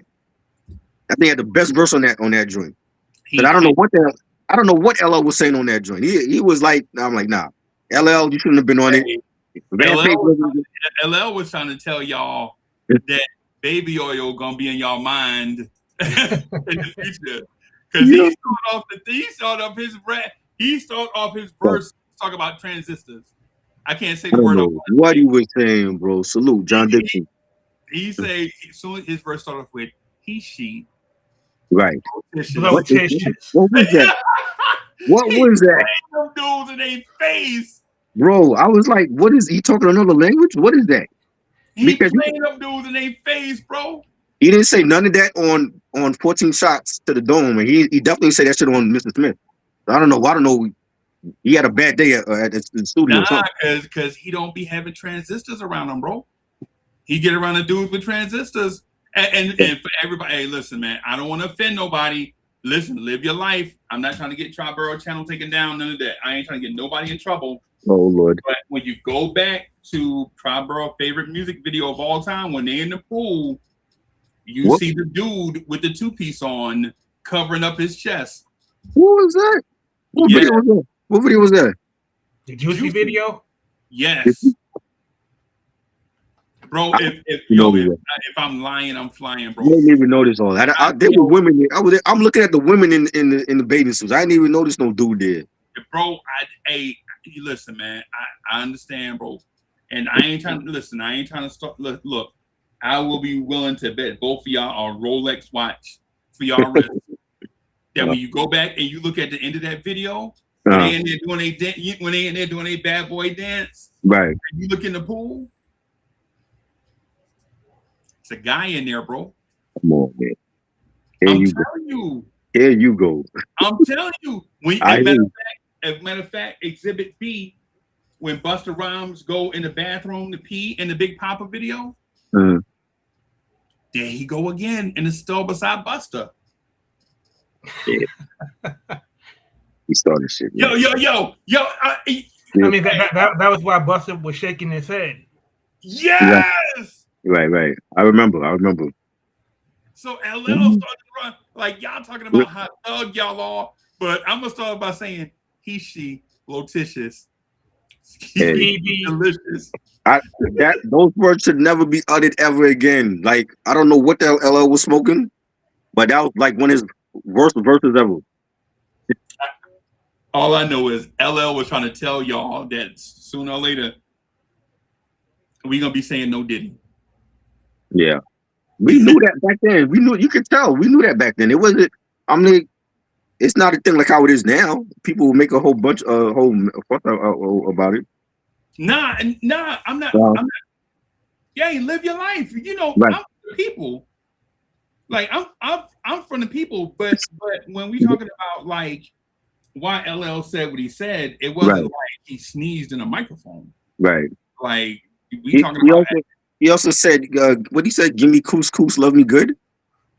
Hot damn, Hollis to Hollywood, but is he good? Like what? Yeah. That's not bars. That's not bars. This is the same person that battled cannabis. I want people to know that, to remember that. He battled cannabis. And I still think cannabis beat him in that battle. From Hollis to Hollywood, like nah. Like if 50 wanted to troll, he could go so many different ways with that, because there's one other person from Hollis that could fit that description. Right. And I'll leave it at that. Right. Facts. But I thought, is it Tribe from Hollis? No, they're not from Hollis. They from They're from Queens. I forgot what part. I forgot what part of Queens they're from. They from They're not from Hollis. They like right down the street. Yeah. By the laundromat. Yeah. They in that neighborhood though. Yeah. Close enough. Right. So Nas was I didn't see this for Nas at all. I don't think nobody did in '94. I don't think nobody saw this success with Nas. I did. You did? So you literally thought when Illmatic dropped that he was gonna be here for 30 years. I didn't see that for Nas. Nope. I knew he was gonna be a star the first time I heard the term street disciple. As soon as I heard the phrase street disciple, he a star, bro. Okay. All I heard was like that, y'all, and then I heard streets disciple. I was like, yo, he a star. And he need to have an album right now, because that song Live at the Barbecue came out the same time as Father MC and Kwame was on top of the charts, bro. Right. It came out at the same time, right? One dude is like one of the big boys, Kwame. This is like Kwame, right? Yeah. And this dude comes off Streets Disciple, and like as soon as he started rapping, you like, oh, he a star. He sounds different than anybody I ever heard in my life. Right. I ain't never heard a dude. As soon as you heard his voice and what he talking about, you like, nah, he the GOAT. Right. He's gonna be the GOAT forever. And the reason why how I got there is because at that time, before I heard him utter one word, my favorite rapper of all time was Coogee Rap. Right. Because Coogee Rap used to start off verses like, Molly gives a slice, I get nice, and my voice is twice as horrifying as Vincent Price, goes deep till you fell in the spell of his sleep. And when I'm counting the money, you count sheep. Yeah. Right. So Coogee Rap was like my guy. But as soon as I heard Streets Disciple, I was like, oh no, nah, this cat right here, he to go already. It's all rip. Right. But wouldn't Nas at that point, he would have been like a college hooper, that that's like in the final four, kind of like a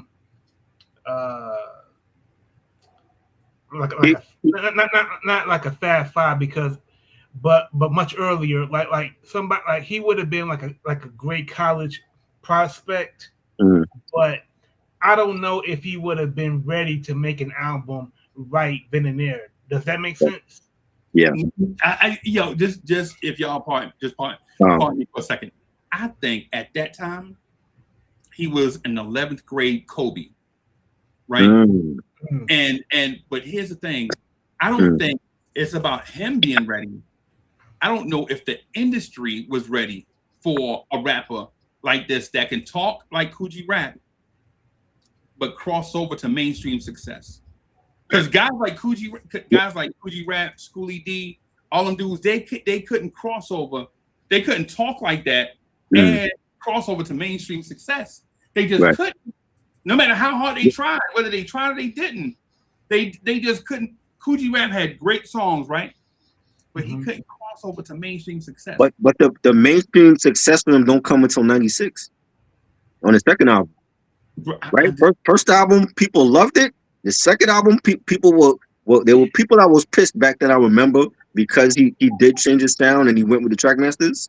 So it was more of like a glossy commercial sound. But now when you look back 30 years later, people say, oh, well, that's my favorite album from Nas. They wasn't saying that in 96 though. Would it be like for Illmatic, he might have missed the playoffs and then he made the playoffs, but like what you just said about the sports, I'm gonna say he was Christian Laettner on the Dream Team in '92. It was Christian Laettner, but Christian Laettner wasn't ready to be a star in the NBA. He wasn't ready to be a star. He needed more experience. Yeah, you know what I'm saying. And we I didn't see that for Nas. I just was like, okay, he came out with some dope joints, but I didn't think he would be here 30 years later. I must say that Nas was the Oklahoma City Thunder team that lost to Miami when they had Harden, Westbrook, yeah, AD, Ibaka, Reggie, whatever his name is, like all them dudes. They would because he was great. They were great, but they just wasn't ready. Right. The world wasn't ready for them. Reggie Jackson, I think his name was, right? Reggie Jackson, Eric Mena, all them dudes. Yeah, man. I think Nas later I think he did probably a better job in '94 than anybody else in '94. Because even J. Rule, even your boy J. Rule. Yeah. Really? Okay. Yeah. Because Nas laid a foundation that was irreparable. Once you lay a foundation like that, all thing left is to build on it. Right. J. Rule came out and he was a dope rapper. But J. Rule didn't the album is fantastic, by the way. Yeah. Right? But the thing is there is nothing to build on top because 3 years later he basically done. Right? Well, and I love J. Rule, by the way. Right. No, not done. He just started working with Primo. He did come out with a third album. He came out with Heroes for Hire. Right. After the Math was 96, and then Heroes for Hire was after that. But Primo only did the first two albums. Right. That's his best shit. He need another album with Primo. I would love him to reunite with Primo. And also, Come Clean had been on the streets for over a year. Yeah. So in '94, Sun Rises in the East. Preem's production is masterful. But in '94, if you're projecting where J. Rule would be, say in 5 years, right? I would wonder there's going to come a time when J. Rule will move on from Primo. Right. Because remember how Ice Cube, he left NWA, he Mhm. left the safety net of Dre's production and Right. went to New York City to record with the Bomb Squad. Right. I kind of got the impression in '94 that if J. Rule were to leave the Gangstar Foundation, Mhm. how would how would his career go? So for me, I would say J. Rule would be more like late, like he would be like in the like if there's like a top 10, he would Mhm. be in the bottom. He would be like at the bottom of that top 10. I would definitely agree with you. Maybe I was thinking 8, 9, 10 when you said that. This is Yeah, what I was Mm. like he ain't gonna make it. Soon as we started doing the brackets, he ain't gonna make it. Right, and it's not because he put out a exactly. bad project. What about Outkast? Their first album that nobody talks about. It's like we skip Outkast first album and we immediately go to 80 Aliens. I'm like, Outkast first album when they dropped Played Anthem, which was on a Christmas album for LaFace, that Diddy end up doing the video for. That was fire. You got the title track they come out with as a single. They come out with what's the other drink? There's another drink. Oh, Get Up, Get Out with the Goody Mob. Yeah, Love that song and the message behind it. And some of my favorite songs on that album, Crumbling Herb, Funky Hmm. Ride, Ain't No Thing. Like that's a 5 Mic Classic debut album that I feel like people shit on that first album. I'm But about to sit on that first it, album.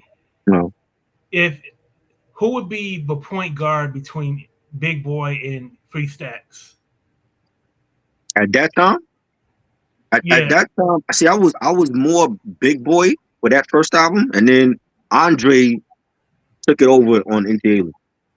Yeah, You know what I'm saying? I guess it's because of the image, and at that time, Andre wasn't dressing weird. He was dressing in like the baseball jerseys and the Kangol hats. They were driving the caddies, so it had like that pimpish like look to it, and even the music represented the look at that time. he was Until still we a get, nerd. He was still a nerd though. Like, but he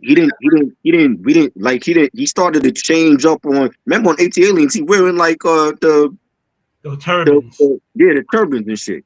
yeah, But he started to switch up like visually. He started to switch up. Like Big Boy always been the same. but I think everybody was doing that back then, bro. We wasn't wearing no turbans. Everybody, but other people. Like, I'm about to say, I don't know no New Yorker that was wearing turbans in '96. What year was that? What year was that? '96. AT So, Aliens. That was '96. no. I'm asking you, what Uh-huh. year is the year that Nori came out with nothing? 98. Yeah. Is that 98? No. No, That's that later. was 2002. 2000? No, that was nothing. Wasn't nothing from the second album, the Melvin Flint. No, no. Nothing. I believe was from his Def Jam debut. No. Oh, God's favorite. God's favorite. Yeah. I think it was on. Yeah. Okay. Homeboy, I Yeah. came to party. Yeah, Uh-huh. remember that? You remember Yes. the video? How weird they was looking in the video? Right. Yeah. I remember. What's the comedian? He was like trying to. He was like playing like a herb, and he was trying to get in the club, and 2002. Just weird. Right. Yeah. Right. Yeah. So that's a God's favorite album. Yeah. Yeah. So, but in '94 though, I'll say this. Mhm. I ain't even gonna lie to you. Hand to the Mhm. man. I love Outkast, and I think they might be the greatest rap group ever. You don't believe that? Yes. You really feel like they're the greatest rap group ever? Yes. Okay. At times. At times. At times, and at other times, there are some other groups that I'll put in there because sometimes I get into this Wu-Tang space Mhm. where I'm like, can't nobody touch Wu-Tang, right? And Right. then somebody will say something about you God, and then I'll be like, oh no, Outkast, Me? bro. Me? Okay, you know what I'm saying? But that they debut album, Mhm. I don't think it was better than Bone Thugs and Harmony debut album, bro. Same year. I just don't think it was better. I think it was good though. Like people sleep on that first one. You know what I'm saying? Like there was a evolution from the first album to the second. No Outkast album sound the same. Every one of them is different. Now, because I think and I'll say this, and I know y'all probably gonna like be up in arms that I said it, and I'm not being disrespectful, Lord. right? Mhm. But I think they played it safe on their first album. Right. Outkast did. Um, Right, because I think it was like a lot of duo rap between Dre and Big Boy. yeah. But then when they kind of got over to their own devices where they could be the AT alien, where they could be, you know, because one could say after they dropped their first album that Goody Mob may have been better than them when both first albums dropped, right? You could say Hopefully was dope, yeah. You know what I'm saying? Like you could say that Goody Mob might have been out there with them or better. Yeah. But then they dropped their second album. Mm-hmm. And see, they not little boys no more. Remember the first album, they little boys like Illegal and Run DMC and all the Illy Funksters and all the young crews that come out 16, 17 years old. But when they come out and they 18, 19, it's a little different, right? Like, you know what I'm saying? Yeah. Like when you hear, and not to get too long-winded, but like when you hear they first manager talk about Outkast when they first started going out on tour, it was like little kids. Like they was like, he would like go outside and smoke a cigarette and he'll go in his pocket and he'll bump both of them. And both of them would just be like standing there. Like, are you my daddy? Like legit, they were so young. Right. You know what I'm saying? But then when, you know what I'm saying, they hit their Boys to Men moment. Yeah. You know what I'm saying? That was it. No disrespect to Outkast, it's just how I see it. Like their first album was a really safe rapping album. Like super safe. They ain't offend nobody, right? They ain't talking about pulling a strap out on nobody, right? Ain't no industry beef. Ain't none of that. It's super duper duper safe. Right. Super safe. But that second album, no. Yeah. That's the one that in 94, if you look at Outkast's album, like their to me, they if I'm forecasting, to me, they kind of not that they did this intentionally, but the song "Get Up, Get Out." right. To me, I feel like that is the Southern version of what Cream was for Wu-Tang, because it's pretty much like their version of a day in the life where they don't know they don't know what direction in life they're going to go in. They're pretty much just rhyming about how life is rough for them. Like they're being a burden on on the people that are taking care of them.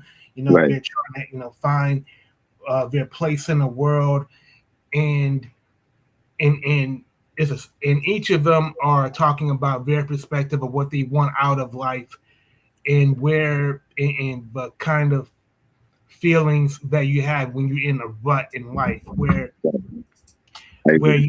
you at the moment you're accepting mediocrity, you don't want more for your life.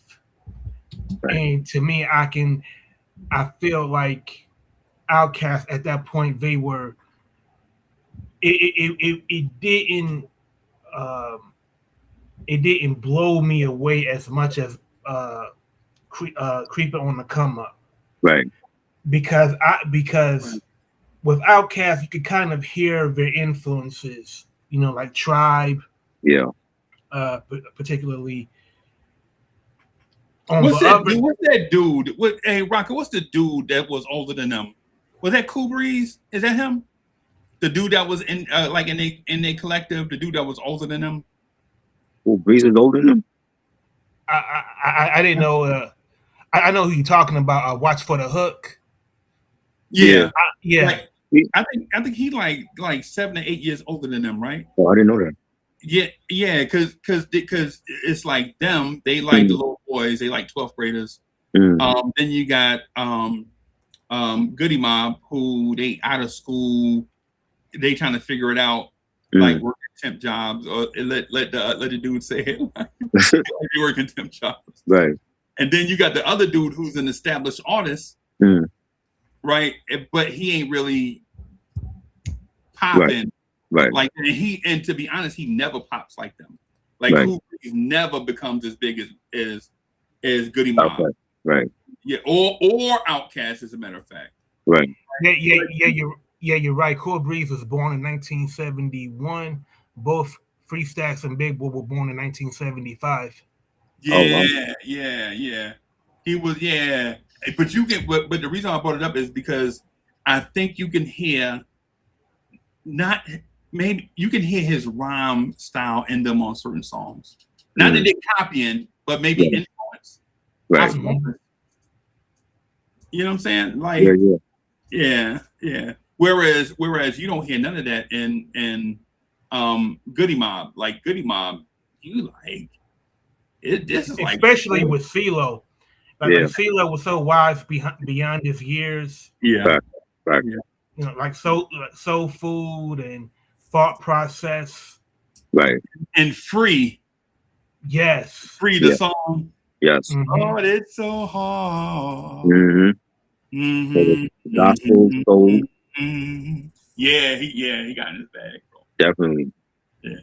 And we cannot forget Warren G. Warren G. That was affiliated with Death Row, but not actually signed to the label, and helped Dr. Dre with the Chronic. Warren G on Def Jam, his major label debut, Regulate the G-Funk era, saved Def Jam. A West Coast artist saving the East Coast. It came out late in January '94, right? June '94. In June. Yeah, it came out in the summer. And when did Regulate come out? The song was on Above the Rim soundtrack. That came out in '93 though. Was that '93? Yeah. I thought, okay. The song was out on the soundtrack, but the actual album for Warren G was '94. Okay. Yeah, but the single for Regulate was on. It was out in March, and then the album Regulate didn't come out until June. June, right? Okay. And man, and again, like this is Dr. Dre's stepbrother, and it's all Warren G producing everything, arranging, writing.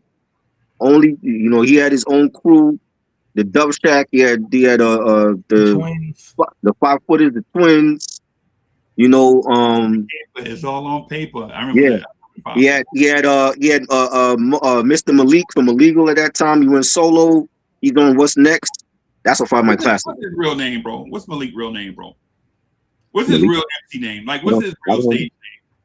How many names? He had Mr. Malik, or I think he called some chocolate at one point. Little Hershey Loke. Little Hershey, yeah. Yes. That man had like 52 names, bro. I know. And he never came out. And he never came out with shit. I was waiting for his solo album. He never came out. Right. And I'm like, yo, like Warren, to have a West Coast artist at that time save Def Jam was unheard of. That was because they were bankrupt, and none of them artists were selling, and Warren G came in and he went multi-platinum with that album. Bro, hey, remember what's the name with platinum in '93? We keep forgetting about her, Boss. Yeah, Boss with platinum. But I remember that's at the time. But when she was out, you had Calvin Butts and C. Dolores Tucker steamrolling over her albums in Times Square because they were trying to rule out gangster rap. Right.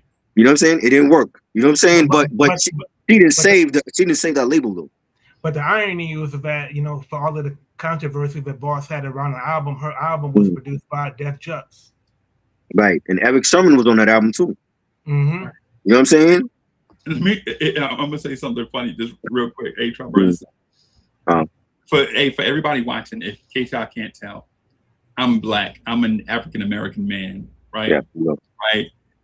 And so we're Haitian and Nigerian, right? So sometimes when things go sideways, I just blame my Haitian family, right? Right. Whatever. I saw that lady, C. Dolores Tucker, Mhm. pitch a hissy fit on national TV about young black people making gangster music Mhm. in the same year that Al Pacino made Carlito's Way. Mhm. Right. Right. Now, I don't know, Trabro, hey, Rocka, I don't know if y'all are movie buffs or not. I Yeah, am. I am definitely. Right. Mhm. Now, if you've ever seen an Al Pacino movie, ever, Mhm. the likelihood of 10 people getting knocked off is high. Right. Whether it's The Godfather, Mhm. Scarface, Yep. Carlito's Way, Dogs whatever he Dogs can Day do. Afternoon. Dogs Day Afternoon. Bro, Severely slept on. and why? And this sister is out here talking about she trying to protect our community, but you sending your babies to the movies to see this. Mhm. Exactly. Yep. Yeah.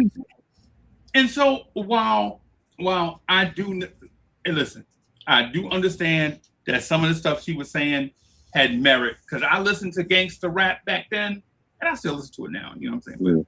Yeah. But now we just call it rap or hip hop. But it was people were saying stuff on records back then, and somebody should just pull them, yank them out of the studio, and just beat them up. Like it's one thing being like entertainingly, like graphic entertaining or whatever. Right. Like, you know what I'm saying? Right. And then it's another thing, something like some of the stuff Notorious B.I.G. said, bro. Mhm. Yeah. Like some of the stuff Biggie said. They still bringing it up now. I don't get it. I'm like, yeah, I know he said that, but it's But not a thing anymore. that was the time, bro. That was Right. 94. Right. It was like who can say the most outlandish thing? That was Mhm. the thing during that time. Right. Right? Some of them dudes like, come on, Big. Like what? Yeah. Snoop. What are you talking about? Mhm. Like, you know what I'm saying? Yeah. What's my guy with the deep voice from Death Row? He was on a Dre album. RBX. Yeah. Bro, The narrator. What's the midget from the Ghetto Boys? Bushwick Bill. Oh, Rest in peace. Rest in peace, Bushwick Bill. Hey, but freeze. The thing is, though, see Dolores Tucker, she would have had a heart attack had she heard Biggie's album when he was on Uptown. Mhm. Now, you want to talk about being hardcore and like very controversial. Now, that's some controversy. right. Ready to Die was pretty much like the PG-13 of what his album would have been on Uptown. Right. That's bro. That's what. And so my beef is not with what they're saying entirely, because when these kids are rapping, they basically are low. They basically, no disrespect to my young people, Right. but basically they was low kids. It was like Mhm. these people is like 19, 20, 21, 22, 23 years old with Mhm. a whole bunch of money and nobody to keep them in check. Right. And not always sound mind, when you're drinking and smoking every day. Right. And no disrespect to young people, because I love y'all. The young people, I love y'all. Live your life, right? But some of the stuff they would say, you like, you got to draw the line somewhere, man. I mean, come on, with decency. That's Yeah. what she was searching for. But the fact that she searched for, she was the decency police for these young rappers that's trying to make money when Hollywood has been making money for 100 years. Mhm. Remember when she held that congressional panel with William Blinn, and William Blinn was a white man that was a hardcore conservative that did not, want any fair policies for black people. The Clintons was there. Yeah, exactly. So The Clintons participated in that too, and Joe Biden was there too. And like a lot of these people, as time went on, they loosened the reins some and became less stringent as they met people and mingled with new types of people. But they were there. Yeah, back to Warren G.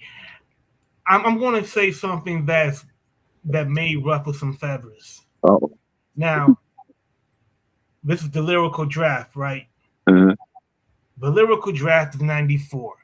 Now, y'all both mentioned Warren G's uh, monstrous success by going triple, double, or triple platinum for Def Jam, saving Def Jam from going bankrupt right, with regular G Funk era.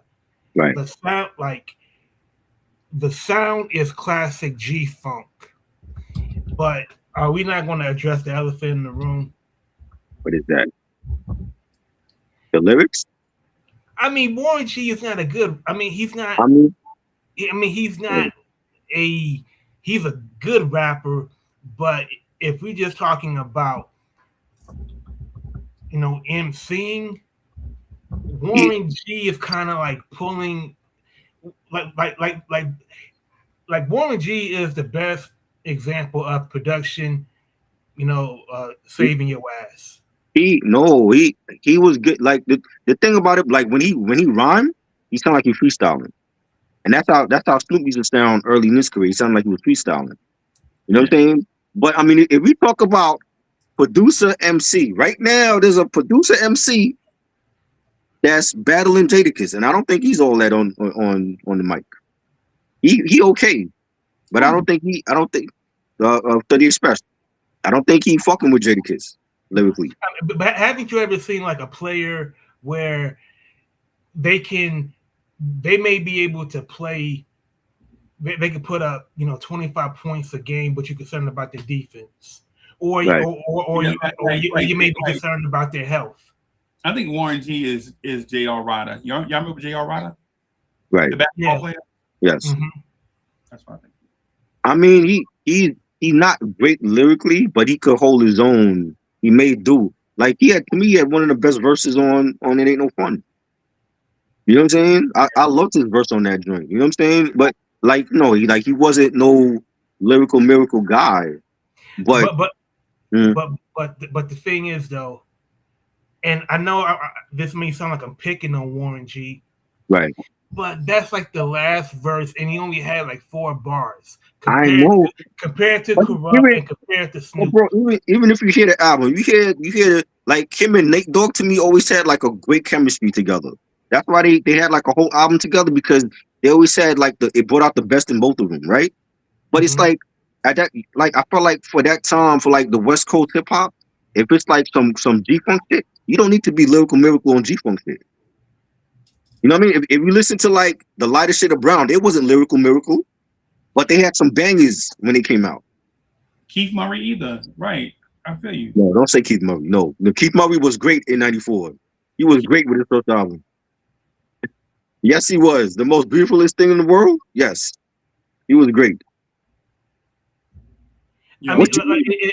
I mean, if one like, I could see Warren G being like J.R. Ryder. I mean, like he's 38 expressions? Okay, he not no great. yo. He ain't no great MC against Jadakiss. He not fucking with Jadakiss.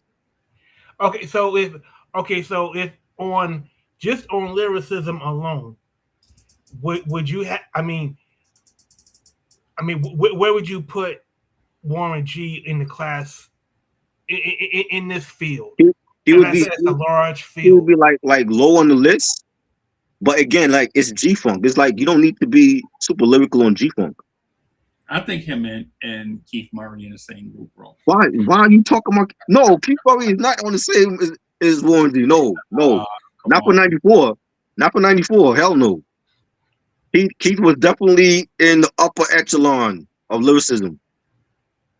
You just don't like Keith Murray then, because that first album, when you hear Get Lifted and you hear Most Beautifulest Thing in the World, bro, that's like some of the best shit that Eric Summer was producing in that year. But You know what I'm saying? can we name one thing Keith Murray said on either of those songs? He had what's the verse in the Most Beautifulest Thing? He said what's the joint Can you see I, what I number I, mean? come, I come, I number come fucking the sweet. line. What do you say? Huh?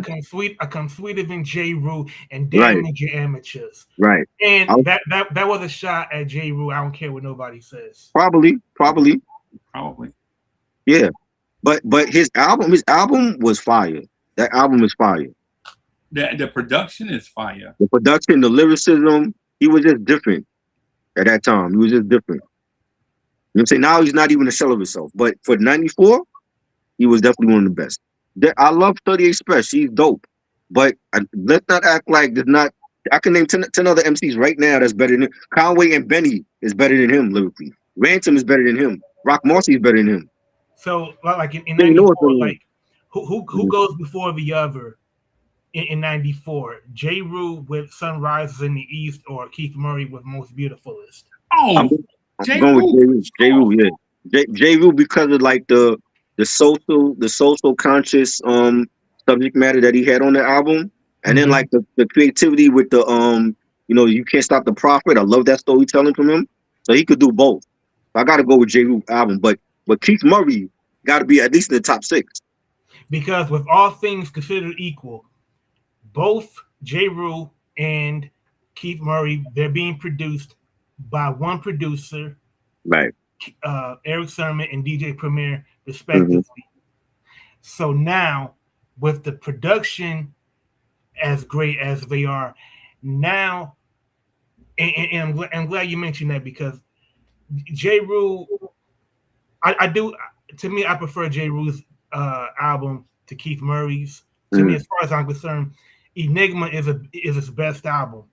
In '94, in '94, Keith Murray, as much as I dug Eric Sermon's production, there's several albums I would take over Keith Murray's album. Right. I take Ant Banks over him right now. Come on, man. Come on. Shout out to Ant Banks.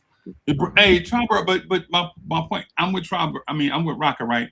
The only thing, though, you remember how when we first met, and I would say a certain thing, and everybody took it as me dissing somebody. Yeah. Remember when I think it must have been like, I forget when it was, but all I remember is it's like super early in the morning. I said Keith Murray should have been the second or third rapper in somebody's group, and that group would have been fantastic. Right.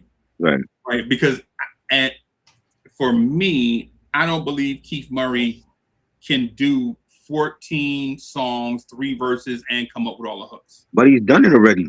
Enigma was great. Even the third album I like. I thought the third album was slept on. The third album was. I mean, it was decent, but it wasn't. It wasn't even in the Fredro album. Fredro album came out at the same time. Yeah, but they that's the label. Jive Records didn't promote them. They didn't promote Keith Murray. They didn't know how to promote. No, he's not trash. You can't say he's trash. Compared to now, who's better than Keith Murray right now? Keith Murray. I don't know if, to me, the reason why I don't buy that Jive didn't promote Keith Murray's third album is because Jive promoted A Tribe Called Quest Love Movement album. And look how that turned out. And look how that album turned out. That was like a Q-Tip solo album before we get amplified. Yeah, I mean, but that had nothing to do with with the album not being promoted. I mean, Keith Murray had all of he had the same resources that Try did, that Too Short did, that R. Kelly did. Wu-Tang Clan. No, Wu-Tang Clan was on Loud. On Loud, yeah. Yeah. They was on Loud with, who else was on Loud with them? Mobb Deep. Big Pun, Mobb Deep, Exhibit, Dead Press, Mafia, yeah. Right. Loud had like the best roster. But like when you look at Big L was on Columbia. They didn't promote his album. You know what I'm saying? And that's a major label. Well, now let's go back to the source. Columbia released Illmatic, which he didn't sell. Exactly. They also, if I recall correctly, Columbia also released Blunted on Reality, which, I mean, I guess it sold moderately well, but it didn't sell. It didn't sell like the next album. They picked the right singles, but the album was bad. Yeah. So Columbia didn't have a strong history with promoting rap on a label. Right. Unless it's Def Jam. Like Def Jam was like the sub label, and they had legends on that label. They need to put Keith Murray should have been in a group, bro. He Well, like what I mean, he was in the group. he was in a group though. That's and later. that group was fire. Which group? Which one? Which one you talking about? Death Squad. No, well, besides Def Squad, he had the Undergods with He had LOD. Cannabis. He had LOD. LOD. Yeah. Yeah. You know what I'm saying? Yeah, Def Squad as a crew, Def Squad was dope. Death For one album. But El Nino. yes, but for his own individual albums, they could have promoted Enigma and the third album more. Like the first album got all the promotion. But I think Enigma was his best album because he got the rhyme. Yeah. You got call my name with his diss and Prodigy. Yeah. Right. You got right. what's you had the what's the LOD joint, the Do Me or some shit like that it was called. I forgot the name of that joint. And then you got the joint from Dangerous Grounds, the Dilla joint, Dangerous Ground. That was on. Yeah. So that was a great album. Hey, Rock, I'm trying to save a thing. Don't let me forget to bring up Common, because we talking about Keith Murray.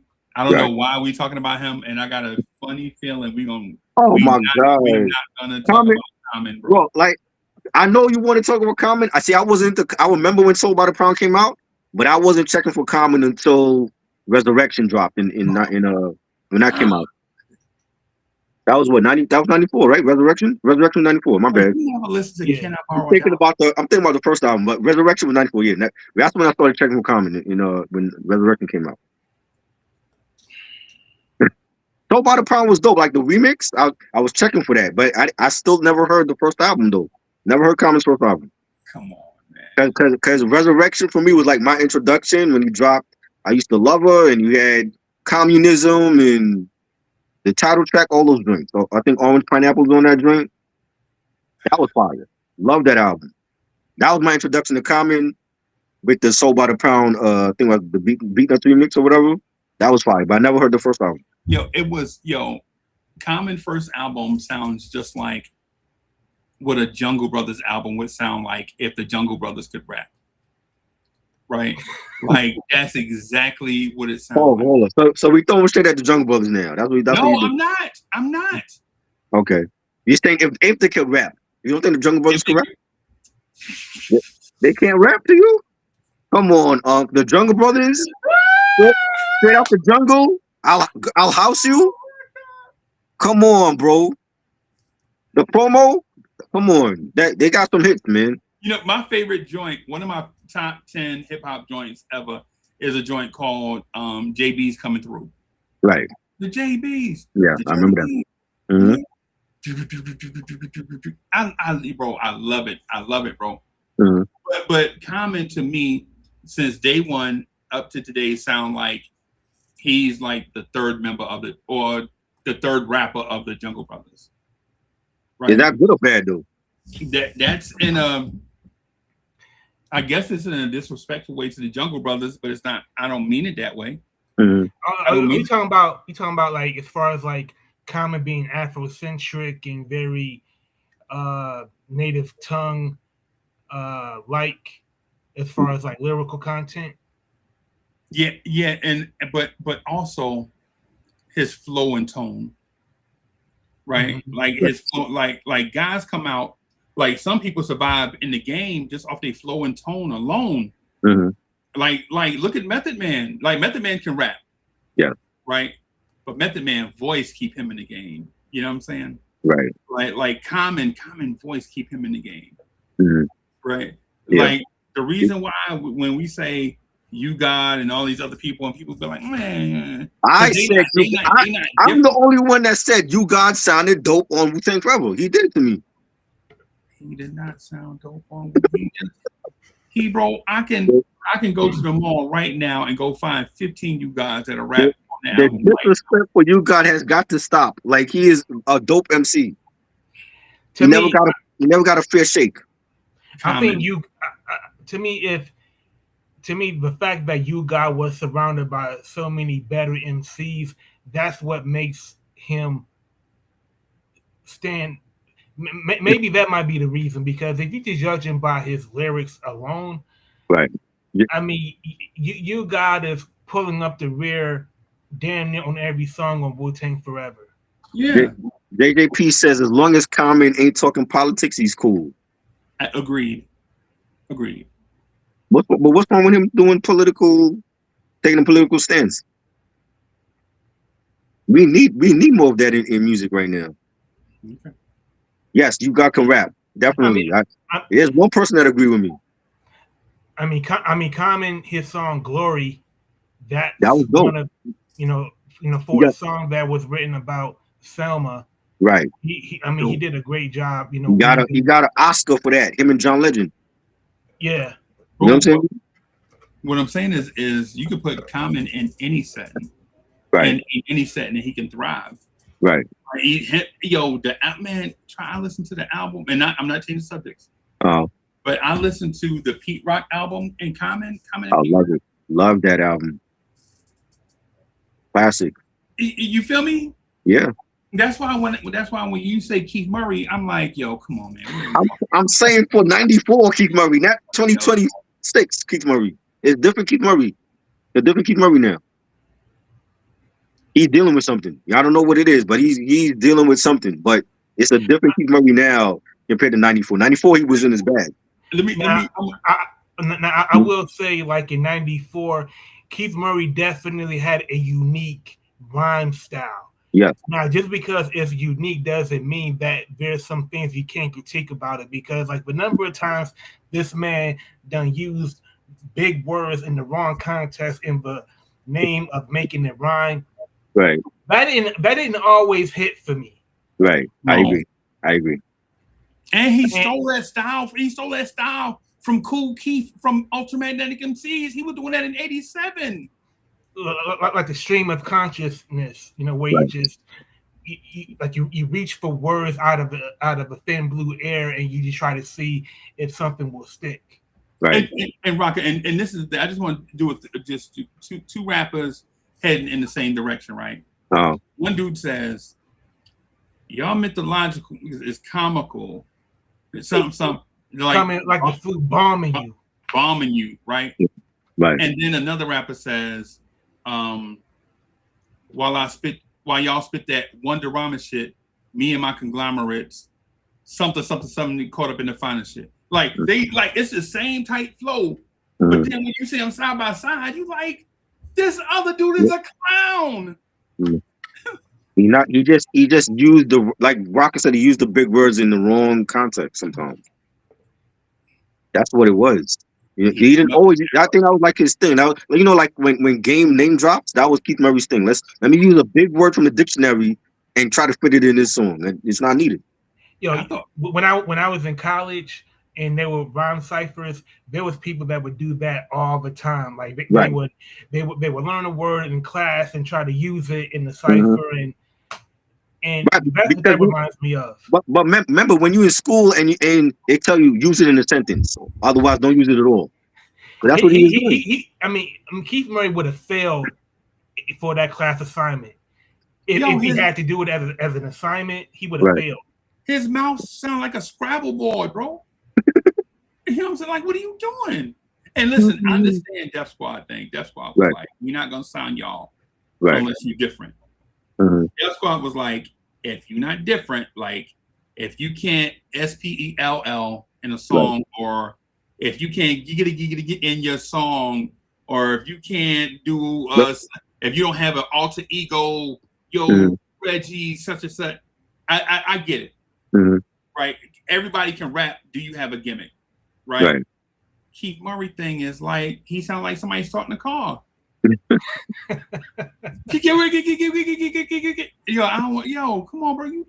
You and Cannabis, bro. Y'all stole that style from Kool Keith. But Cannabis was more creative with his rhymes, though, even in his freestyling.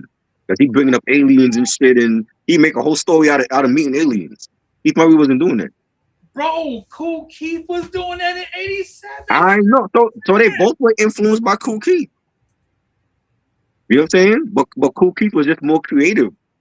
Yeah, cool. You know what I mean? Yeah, and Cool Keith being first probably got more exposure doing it, especially when everybody was trying to be cool, you know what I'm saying, or in the street or whatever. And Right. Cool Keith coming out doing it, you know what I'm saying, to be different. So Right. yeah, I get it. JJP says Squeezy knows Taste of Chocolate is the greatest rap album of all time. Oh God. It No. is. No, it's Yo, not. the No. Bad Boy loved that album, bro. Who? Bad Boy? Diddy and Biggie loved that album, bro. Yeah, I don't like it. I don't think it was great. I don't have it. For all That's of the the one thing wrong I reasons. don't. That's For the all one of the thing I'm wrong not on. reasons. Right? All the wrong reasons. Well, Yo, okay, so you mentioned Common. Yes, Common Resurrection was great. That's a great album. Yeah. What about OC? Word Life? Word Life. Oh, Yeah. Now, okay, in '94, can we really be? Is it uh is it fair to say that Word Life? It may not. To me, in '94, it was just as good as Illmatic. I agree. And Nas was supposed to be on that album. And on top of that, what do OC and Nas have in common?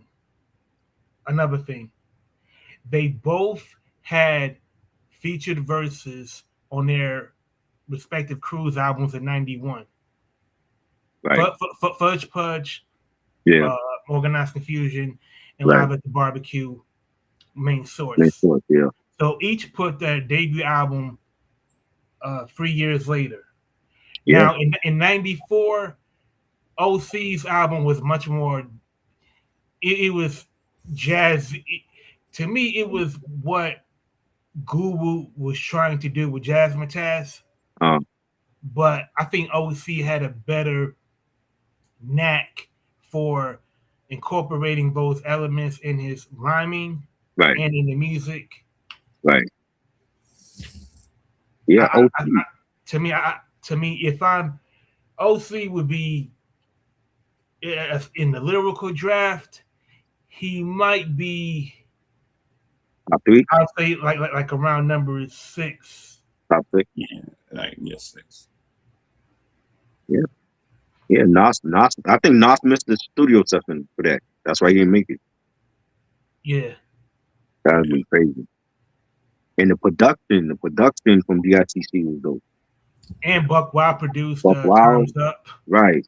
Time's Up. Time's Up was huge when that came out. You know what I'm saying? I mean, Time's Up was pretty much to me. That's a top. You could argue that's a top 10 song in rap in '94. JJP says this is why I say rap would have been fine without Pac and Biggie. Yeah, me too. And Well, yeah, I don't want to think about it like in those terms, right. right? But if we just saying respectfully to those that moved on, we can move on to there's others out there that are great. It just takes us time to explore. Right. Right. Within that, and I'm saying that in the kindest way possible with respect to the people that passed away. Right. Not that they don't matter, but there are others out there with talent too. Oh yeah, for sure. For sure. And you see we made it past 50 years, so you know what I'm saying, it's surviving without Pac and Biggie. You know what I mean? And we hope to make it to another 50 years. Right. You know. Is there anybody else we want to mention in the draft? Who else will we pick? Shaheem. Oh, Shaheem was 94? I thought it was 93. No, Shaheem, he had an album. The Rugged Child? That was 94? Okay. For some reason I thought it was 93. Let me see. Yeah, AKA the Rugged Child. Yep. Okay. Yes. Definitely. Now I think he had a lot of potential to become a huge star in Wu. But you know, like he was doing movies and shows, and he was already on the way, and then it's like the streets, he got caught up in the streets. You know what I'm saying? And AKA the Rugged Child came out on the same release date as Illmatic. Oh wow. April '94. Okay, Yeah. I gotta get. I never got that first time album. I gotta get that. Rugged Child. Yeah, that was dope. That was dope. Yeah, we only. I mean, I mentioned groups. I mentioned Outkast, but I mean, this is like the best of the best. Like, is groups included or just the solo artists?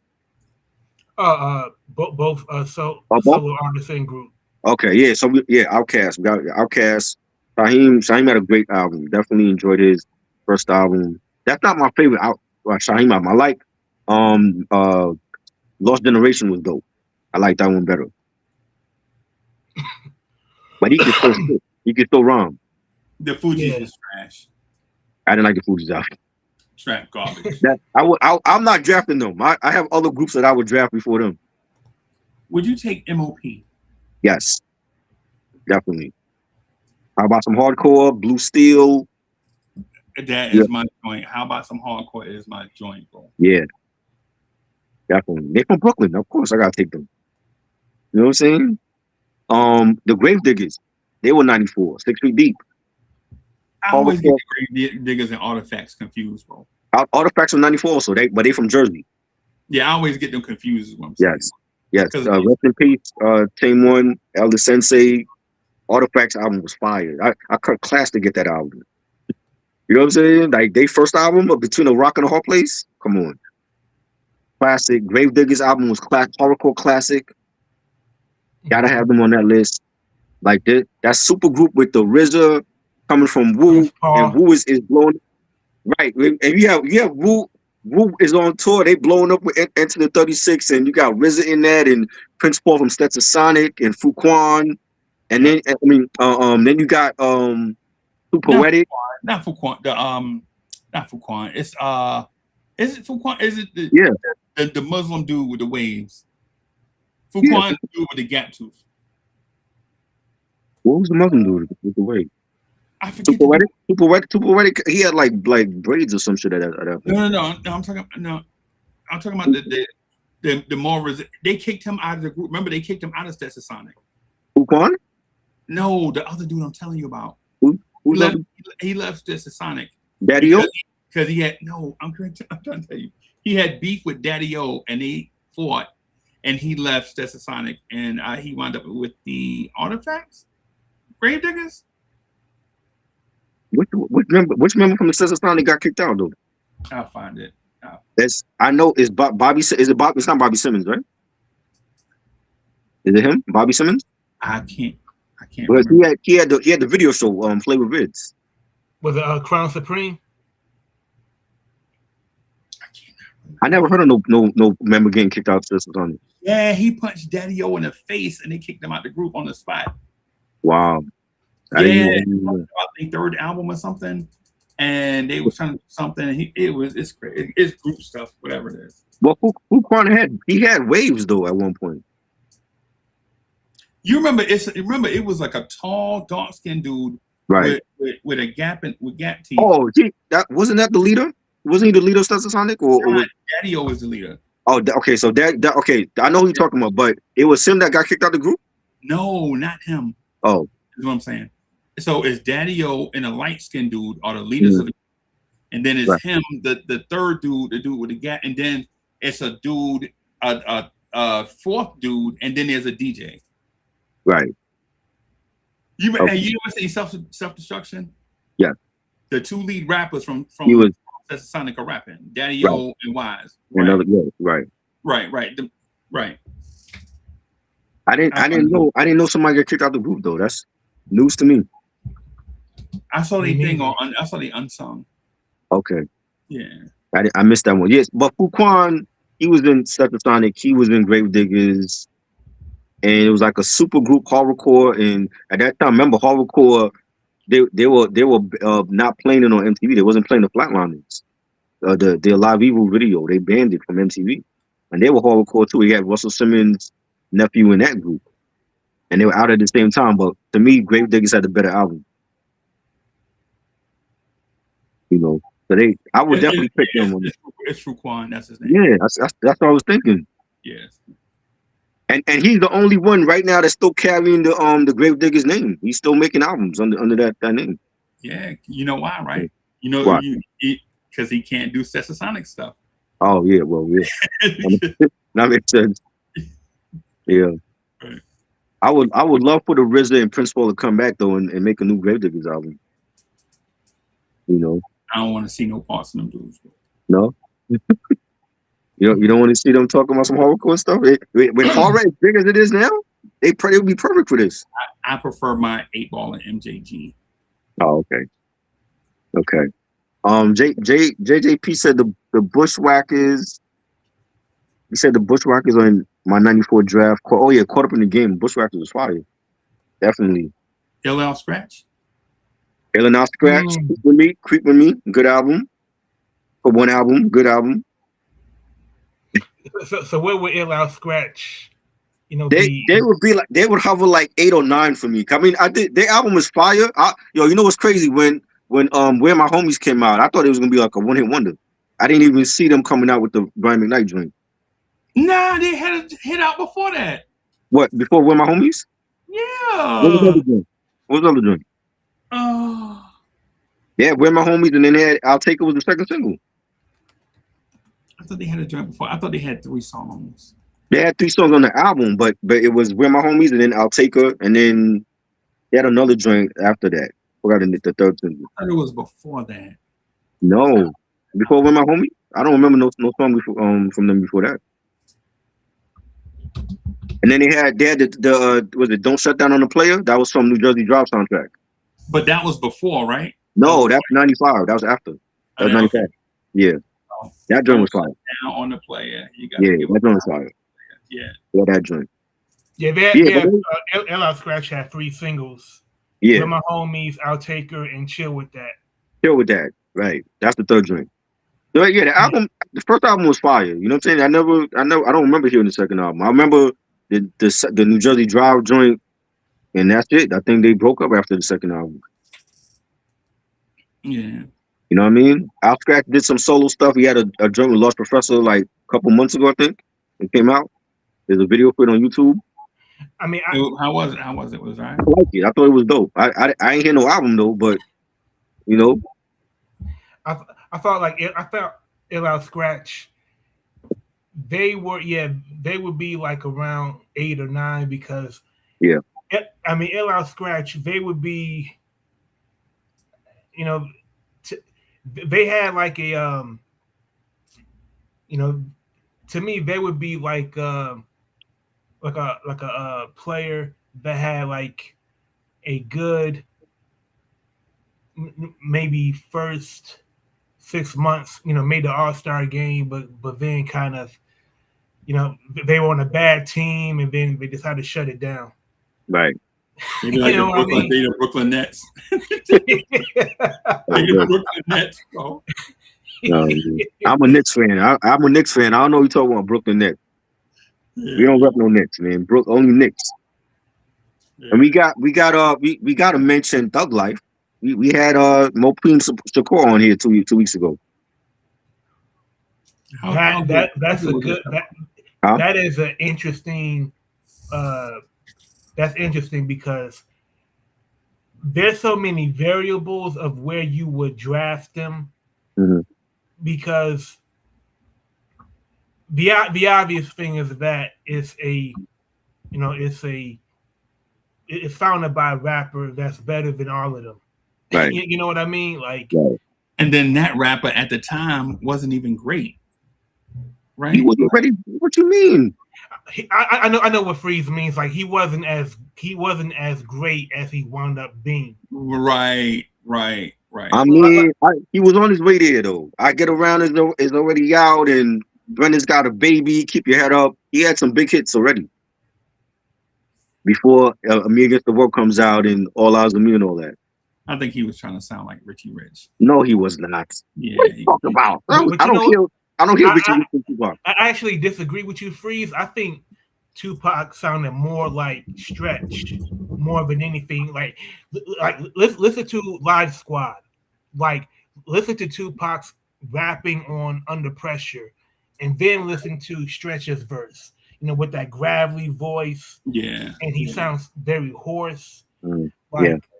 I agree with you. I think I agree with you because, and then the thing about that too is there were times where I felt like he always tried to sound like somebody, like he was searching for his voice. There was a time where he was trying to sound like, yo, I get around. Uh-huh. He sound like Money B, bro. Like legit. As soon as I heard him say, I clown around with it, I was like, oh, okay, all right. Mm. Yeah, there's some influence there. Right. You know what I'm saying? So That's the group he started with, yeah, and I like them too. Yes, I love it. I have them in my top.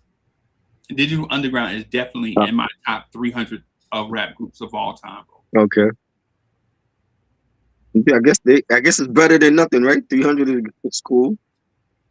Yeah, I love them. They were dope.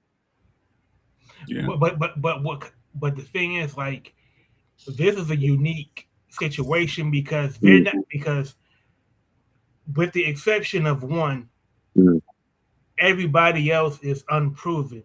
Whereas the obvious leader, he done had what? If you look at the previous album, he had hits with "I Get Around," "Keep Your Head Up."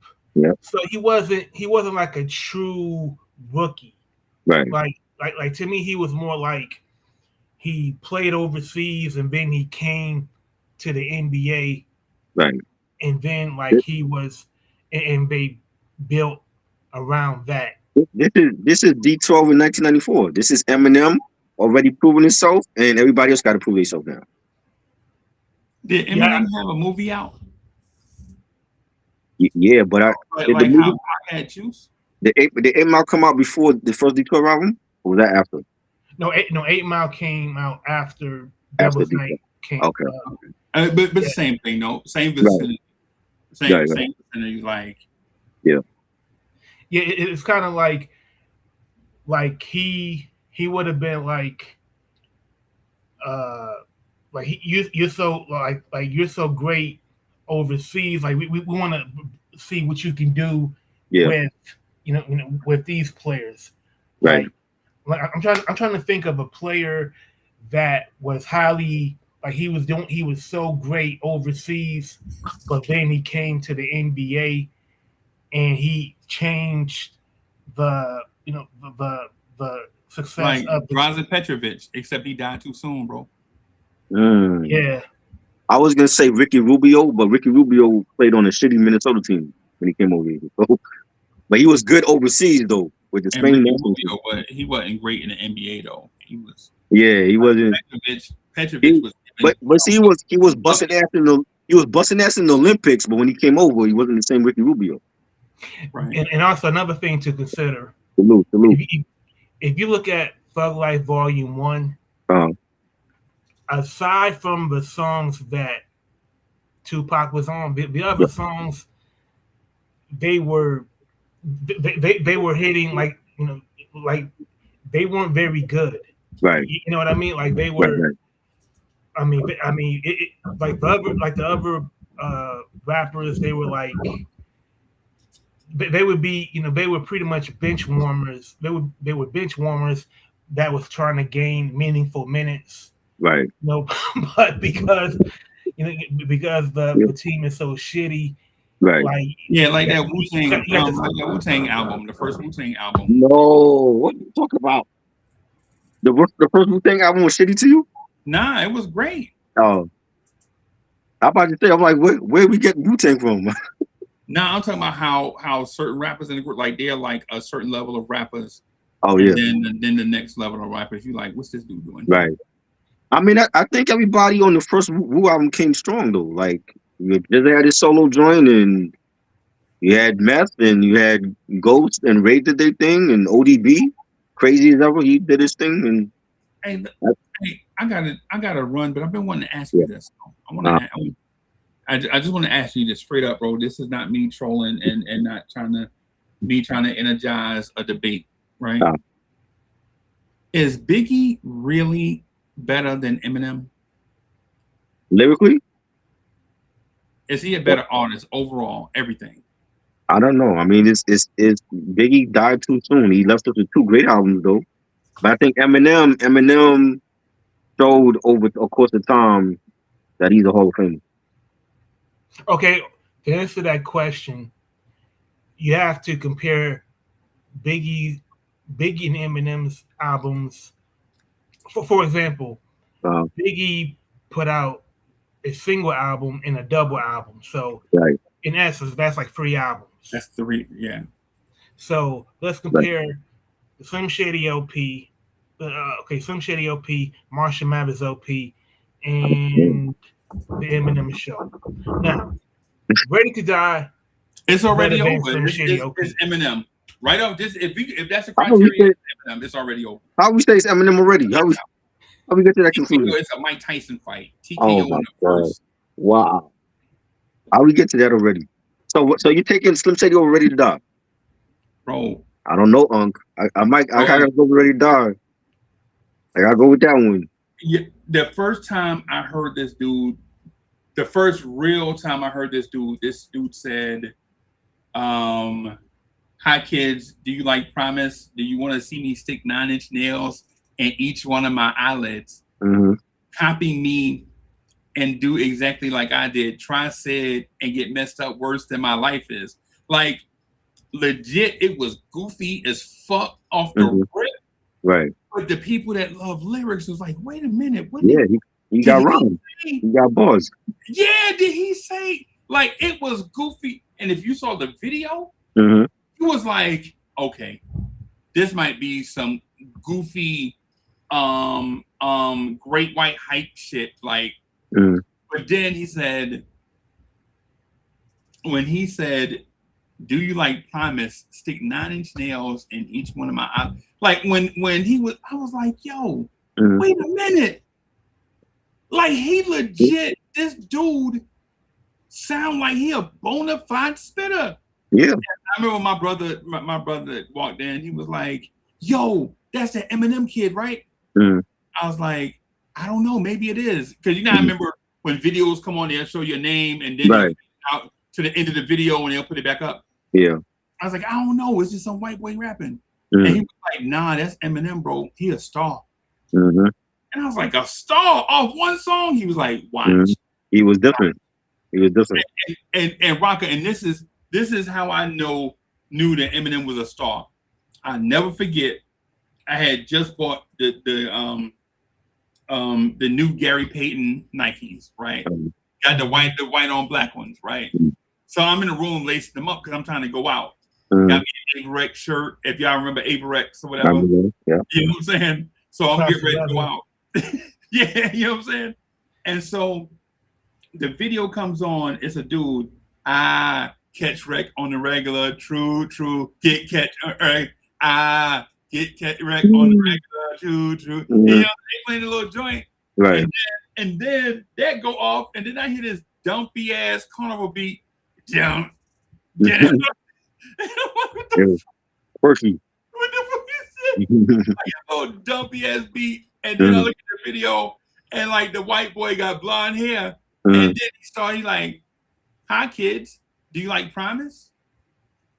Do you want to see me stick 9-inch nails in each one of my eyelids? So first of all, as soon as he said that, I know who Promise is, bro.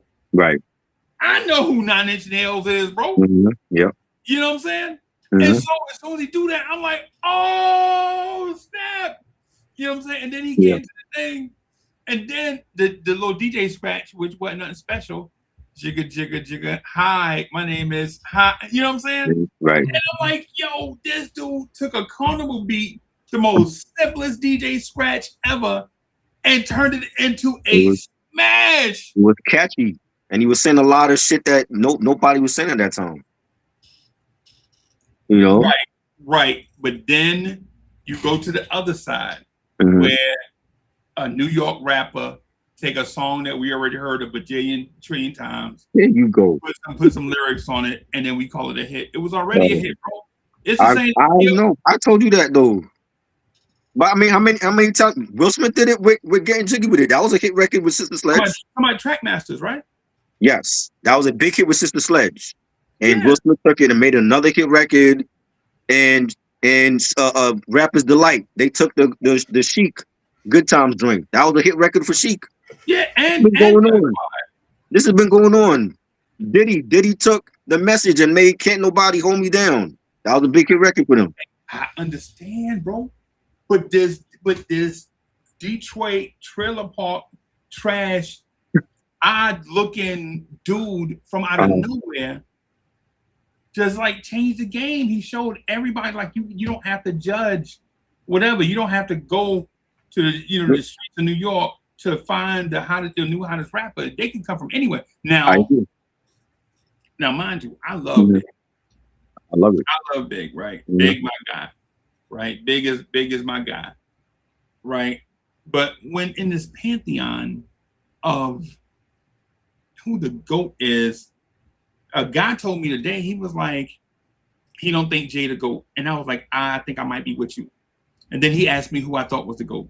And then I was like, right now I'm leaning Rakim, but Eminem really stays the dark horse in all these conversations. I need to ask an expert. Eminem is top 5 of all time. I've always said that. He's done a lot. And he was talented. He was, and this is coming off of, Vanilla Ice and that fiasco. And I think we were scared, like, yo, another white boy coming. Like, what's this gonna be now? You know what I'm saying? But Eminem solidified himself. He had the talent. I think it was more than just the Dre cosign, and he had the Interscope machine backing him. But for his talent alone, he had the talent. And I always said, like, he could rhyme with anybody. Let me add a variable to the mix. Okay, so Eminem has said many times that he tried to sign with Duck Down. Right. And Duck Down passed on him. Right. Then he tried to go to Rawkus. Now, what if Eminem would have signed to either Duck Down or Rawkus? And Fat Joe passed up on him too. He mentioned that in the interview. Well, Fat Joe played himself because he would have had Big Pun and Eminem in the same. Exactly. Camp. Yep. But Buckshot would have had Sean Price and Eminem. And you got Smith and Wesson. They're not no slouch out. They're all right. But we're talking about greatest of the great. Like Smith and I love the Cocoa Brothers, bro. But we talking about the greatest of the great. You know what I'm saying? I hear you. But imagine Beat Miners producing Eminem. It would have been dope, but would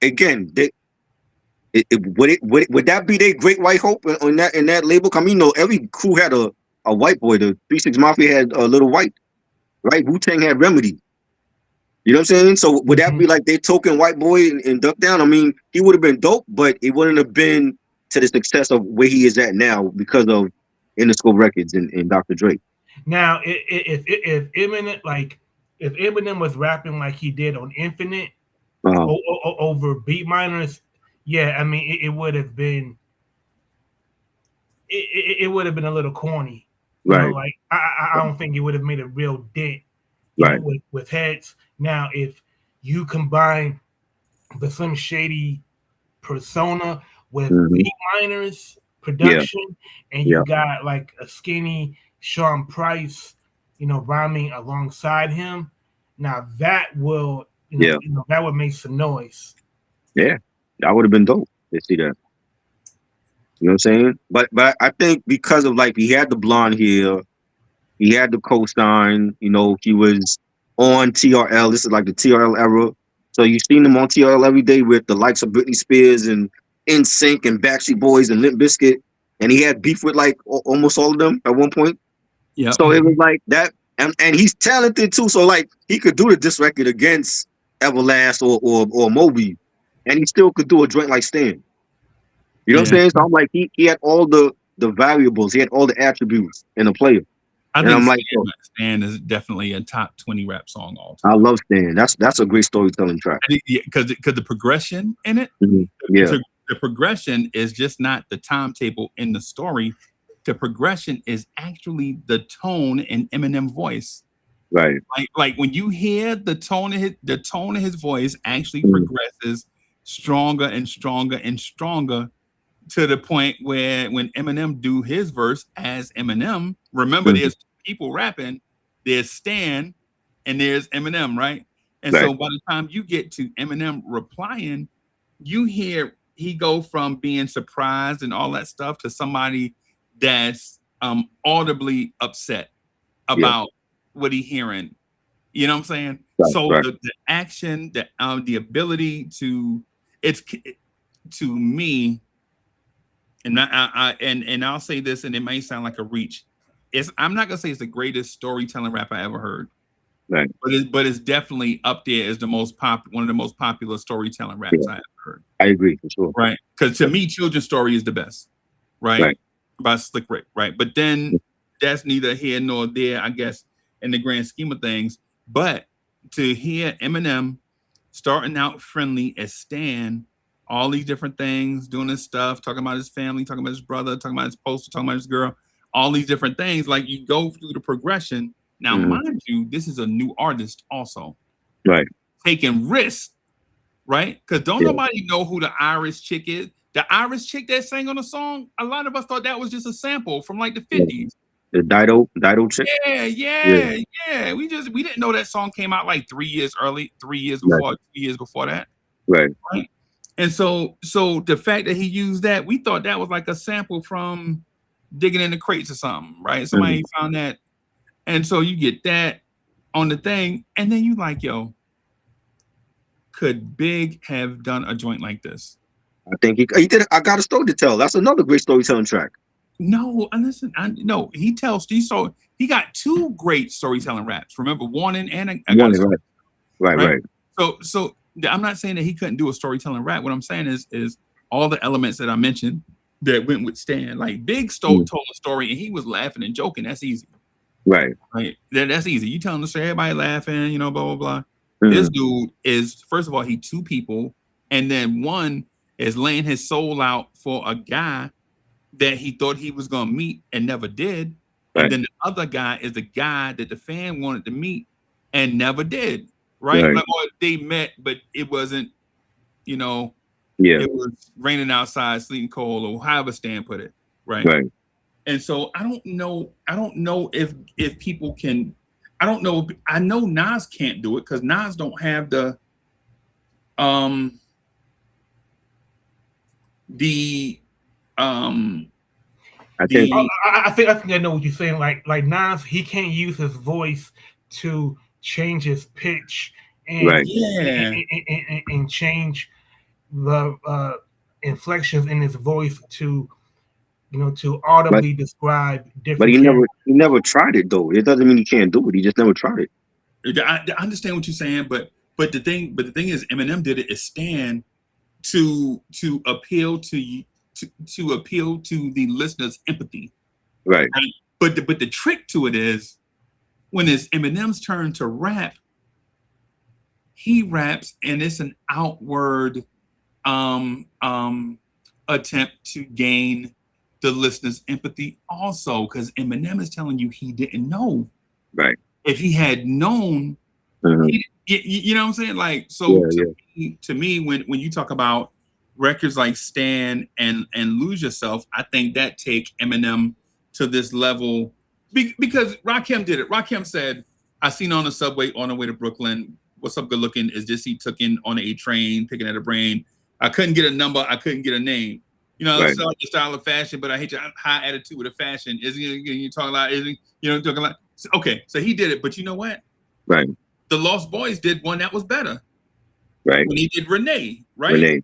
You Yeah. would even though What's on Your Mind is better, the lyrics are better, the Mhm. production is better, the sample is better. Everything about What's on Your Mind is better. Even the part where Eric B is just scratching, things, girl. All of that is better than Renee, except the part when Mr. Cheek talk. When Mr. Cheek rap, you Mhm. feel Mr. Cheeks. Yeah. You know what I'm saying? And so that's what I'm saying about how others can do the storytelling thing. Eminem do this. Eminem do it. I saw a joint, and listen, Eminem may be the GOAT. He may not be. I like Rakim, Nas, Big, Eminem, Jay. I like Sean Price, Mhm. but Eminem did a thing where he is on a beat, right? And all the beat is is a bass guitar on the one, right? The bass doom doom doom doom doom doom doom doom Yeah. doom doom doom doom doom, and this dude just bust out. Palms are sweaty, something, mom spaghetti. Yeah. You on my sweater already, something papetti, something ready. You know what I'm saying? And all it is him hitting that bass guitar on the one. You know what I'm saying? Now, can Big show the flexibility to do that? Yes, because Big did Armed and Dangerous, Came Too Many, Hang With Us, Straight Up, ended us, label us Notorious. Like, can Big be flexible like that? I think so. Right? He did but it. the fact that He did it with Give Me the Loot. Yes, that's right. Yeah, right. And also he did a joint called The What. Y'all remember The What? Yes. Yeah, with Meth. Right. Yeah, he did a joint where he just, you know what I'm saying? Mm-hmm. And so, and I guess I'm picking niche, right? It made me seem like a conversation headed to nowhere, you know what I'm saying, with my foot on the gas pedal. But the thing is when you think about like the best of the best of the best, I don't know if we can even talk about hip hop without acknowledging that Eminem changed hip hop forever in a way that's irrevocable. Even if somebody was to come out and try to be, remember Eminem been out for a long time, right? Eminem been out since 97, right? Right. So, 98, something like that, yeah, right? Yeah. So Eminem comes out at the same time the great Sean Price drops Magnum Force. Jay-Z drops his album. Remember Jay-Z had an album in 98. DMX had albums in 98, I think. Cameron had albums in 98. Like a lot of great artists came out in 98, right? Right. But I don't think we give my guy the love that he deserved for coming out in that era. I've always said Eminem was top 5, and people thought I was crazy. I'm like, bro, like people love Black Thought. I think bar for bar, Eminem can match with Black Thought. He's a good lyricist. Black Thought to get obliterated, bro. He's a great lyricist, but again, because of the race factor is a big thing still in this day and age, and people won't admit it, and they'll sit there and say, "Oh, well, I can't bump Eminem because he wasn't played at the clubs, or his music I can't bump in the ride." But at their club, and he wasn't bumped at their club, bro. But at the same time, they wasn't bumping the Roots in the clubs. Not over here. They wasn't bumping Clones in the clubs. Yeah, the only Nas song I ever heard in the club was that Genuine song. Right, You Owe Me, exactly. That's the only Nas song I ever heard. If you're not playing One Love or The World Is Yours in the clubs. If you want women to dance, they're not dancing to that. I remember a girl told the DJ to take that Annie shit off. We in the club, DJ play doom doom doom. Yo, take the bass out. Bar for bar, Eminem could hang with Black Thought. Bar for bar, he can hang with Black Thought. He can. I think people overrate Black Thought. Black Thought is great, but as a solo artist, what does he have? He got his classics with the Roots. You know what I'm saying? Bar for bar, like Eminem is that dude, yo. Black Thought is definitely a top 400 rapper, bro. I ain't saying all that. 400 is wild. I ain't saying all that. He definitely top 400, bro. Like 385, 386, something like that. Oh my Lord. That's big praise coming from you, Freeze. Oh man. He's great. He's great, but they act like he's invincible or something. Nah. You know what I'm saying? I'm like, how many underground MCs is just as dope, if not better than Black Thought? I'm gonna say this, and if y'all laugh, bro, whoever laugh at this, they going straight to hell, bro. But I think my main man 9 is better than Black Thought, bro. Oh my God. Okay, now you tripping. Black Thought is 9 is dope. He's not better than Black Thought. Come on, 9? 9 is dope. Is 9 better? Is 9 better than Mad Lion? He's better than Mad Lion. Mad Lion do reggae. He's not like a lyricist though. Yeah, he do R&B. Like when you listen to Mad Lion album, it ain't even. It's reggae. It's reggae. He's from the BDP camp. Yeah, so but he was a reggae artist. He was like a dancehall artist though.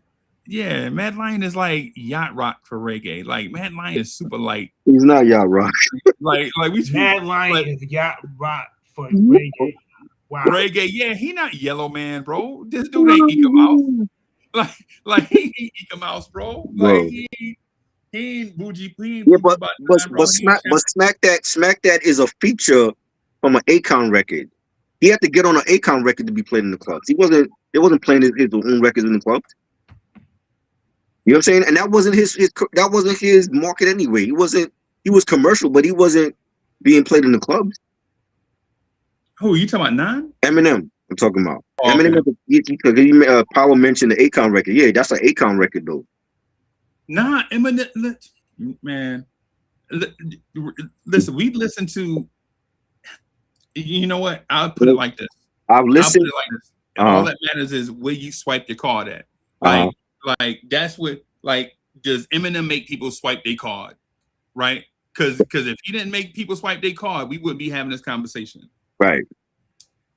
The Black Thought, yeah, Cheat Codes was dope. It ain't no classic album. You know what I'm saying? And I didn't like all that other shit he did with Ninth Wonder. Them little EPs was dropping. I'm like, he ain't got a classic solo wise. You got the classics with your band. But like, yeah, he a great lyricist. But again, like, there's other lyricists that could fuck with him. Nah, he got a great voice. He ain't no great. Y'all think he a great lyricist? Black Thought is a great lyricist. He's great. Nah, he a great lyricist. He definitely great. But I think people overrate him like he's invincible. Like he's Superman or some shit. He mid. He got a great voice, bro, but he mid. You know what I'm saying? Let's remember there was one point when we put Jay at a high standard, and then Jay lost to Nas with Ether. You know what I'm saying? Like Jay was great too, but he had better MCs that was better than him. Jay is definitely top 10. He definitely top 10. Black Thought could easily be top 10. Like he a great lyricist, but let's not act like he invincible or some shit. Rocket, did you hear that? Rocket, did you hear that? What he just said? Yeah. I didn't hear that last part. I'm sorry. I think Eminem can ball for ball. I think Eminem could fuck with Black Thought. I think if they had to battle, Eminem could definitely hold his own against Black Thought. I mean, Eminem and Black Thought, we did a collaboration together on Music to Be Murdered By. Right. And I thought Black Thought had the better verse. Right. I saw them do the BET thing together. The cypher. Yeah. And I saw Black Thought face. It was like he saw a ghost when Eminem was rapping, bro. Eminem is that nigga. Like he could definitely. What?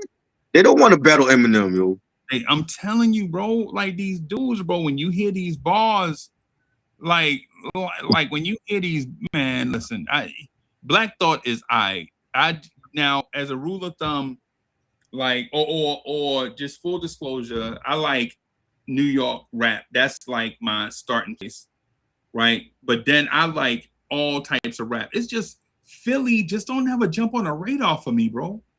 Philly got their legends. They got their Beanie Siegel is one of the best. They got Freeways. You don't like Beans? Oh man, they got Beans. Beans is alright, but he no Meek Mill, bro. Like Meek Mill is not Beans, yo. Stop it. Come on. Meek Mill is cool, but you got Beans. Who's on more records, bro? The whole state property you got Will Smith, a legend that people forget about. He had his big hits and his storytelling raps too. You know what I'm saying? You got Eve, one of the best. Like Philly got they legends. You know what I'm saying? You got Bahamadia. You got Cassidy. They got their legends. Yeah, Cassidy, my guy, bro. The youngsters. The people sleep on the youngsters. Youngsters were dope. Who? The youngsters. Oh, the Illy Funksters. Illy Funksters, yes. The youngsters. Yeah. I like them, definitely. Yeah, they are, and like no disrespect, but Black Thought is definitely a top 450 rapper of all time. I got him in the same. Yo, bro. Raising the bar. I got him in the same category as like Willie D and Big Mike. He said 375, and then he moved up to 450. But the thing is, Big Mike is way nicer than Willie D. Yeah, you're right. Big Mike is nice, bro. And his solo joint was fire, by the way, everybody. Yeah, man. And his Ghetto Boys album was dope. Yeah. Yeah. Hey, So this was a great show. We all got our picks for the '94 draft, and who y'all agree with each other's picks? Number one for me was Biggie. I think he's the overall number one pick. It would have been Nas, but I didn't see starting for Nas in '94. I did see it for Big though. It's not a Brooklyn thing. I just saw it more for Big at that point. hey, Rocker, you need to steal can you steal the button from Charborough so we can do a show without Brooklyn, bro? Yeah, we just do a joint without Brooklyn like one time. Man, don't do that. Yo, Rocker, just steal the button, bro. Hey, this was all Rocker's idea. Rocker had the great idea to do this, so shout out to Rocker for that. Hey, Rocker, next time send him the room 2 button. That way he could be in that room by himself. He'll think he with us, but not really. Like that way we could talk about hip hop, bro. Wow. Because even like they still don't want to give St. Louis their credit, bro. For what? For Nelly?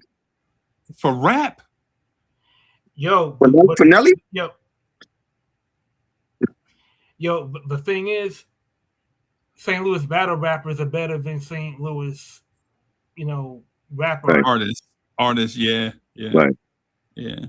But they had to start somewhere, though. Remember, they had to start somewhere. So, yeah, man. This was great. Thank you, Unc, for coming through. Shout out to everybody that came through and that's gonna watch the replay. And we gotta do this again for another year. Yo, hey, yeah. Huh? Your Giants looking for a running back. They're gonna trade for that kid in Detroit that won all the money. They're gonna trade for him. Who's that? We already signed. We already signed Jameer. So y'all might try to get McCaffrey then.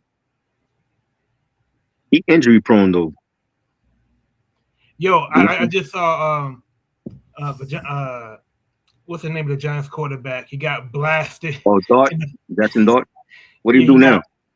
He got blasted on a sack right at the gut. The offensive line looked great, bro. Yeah.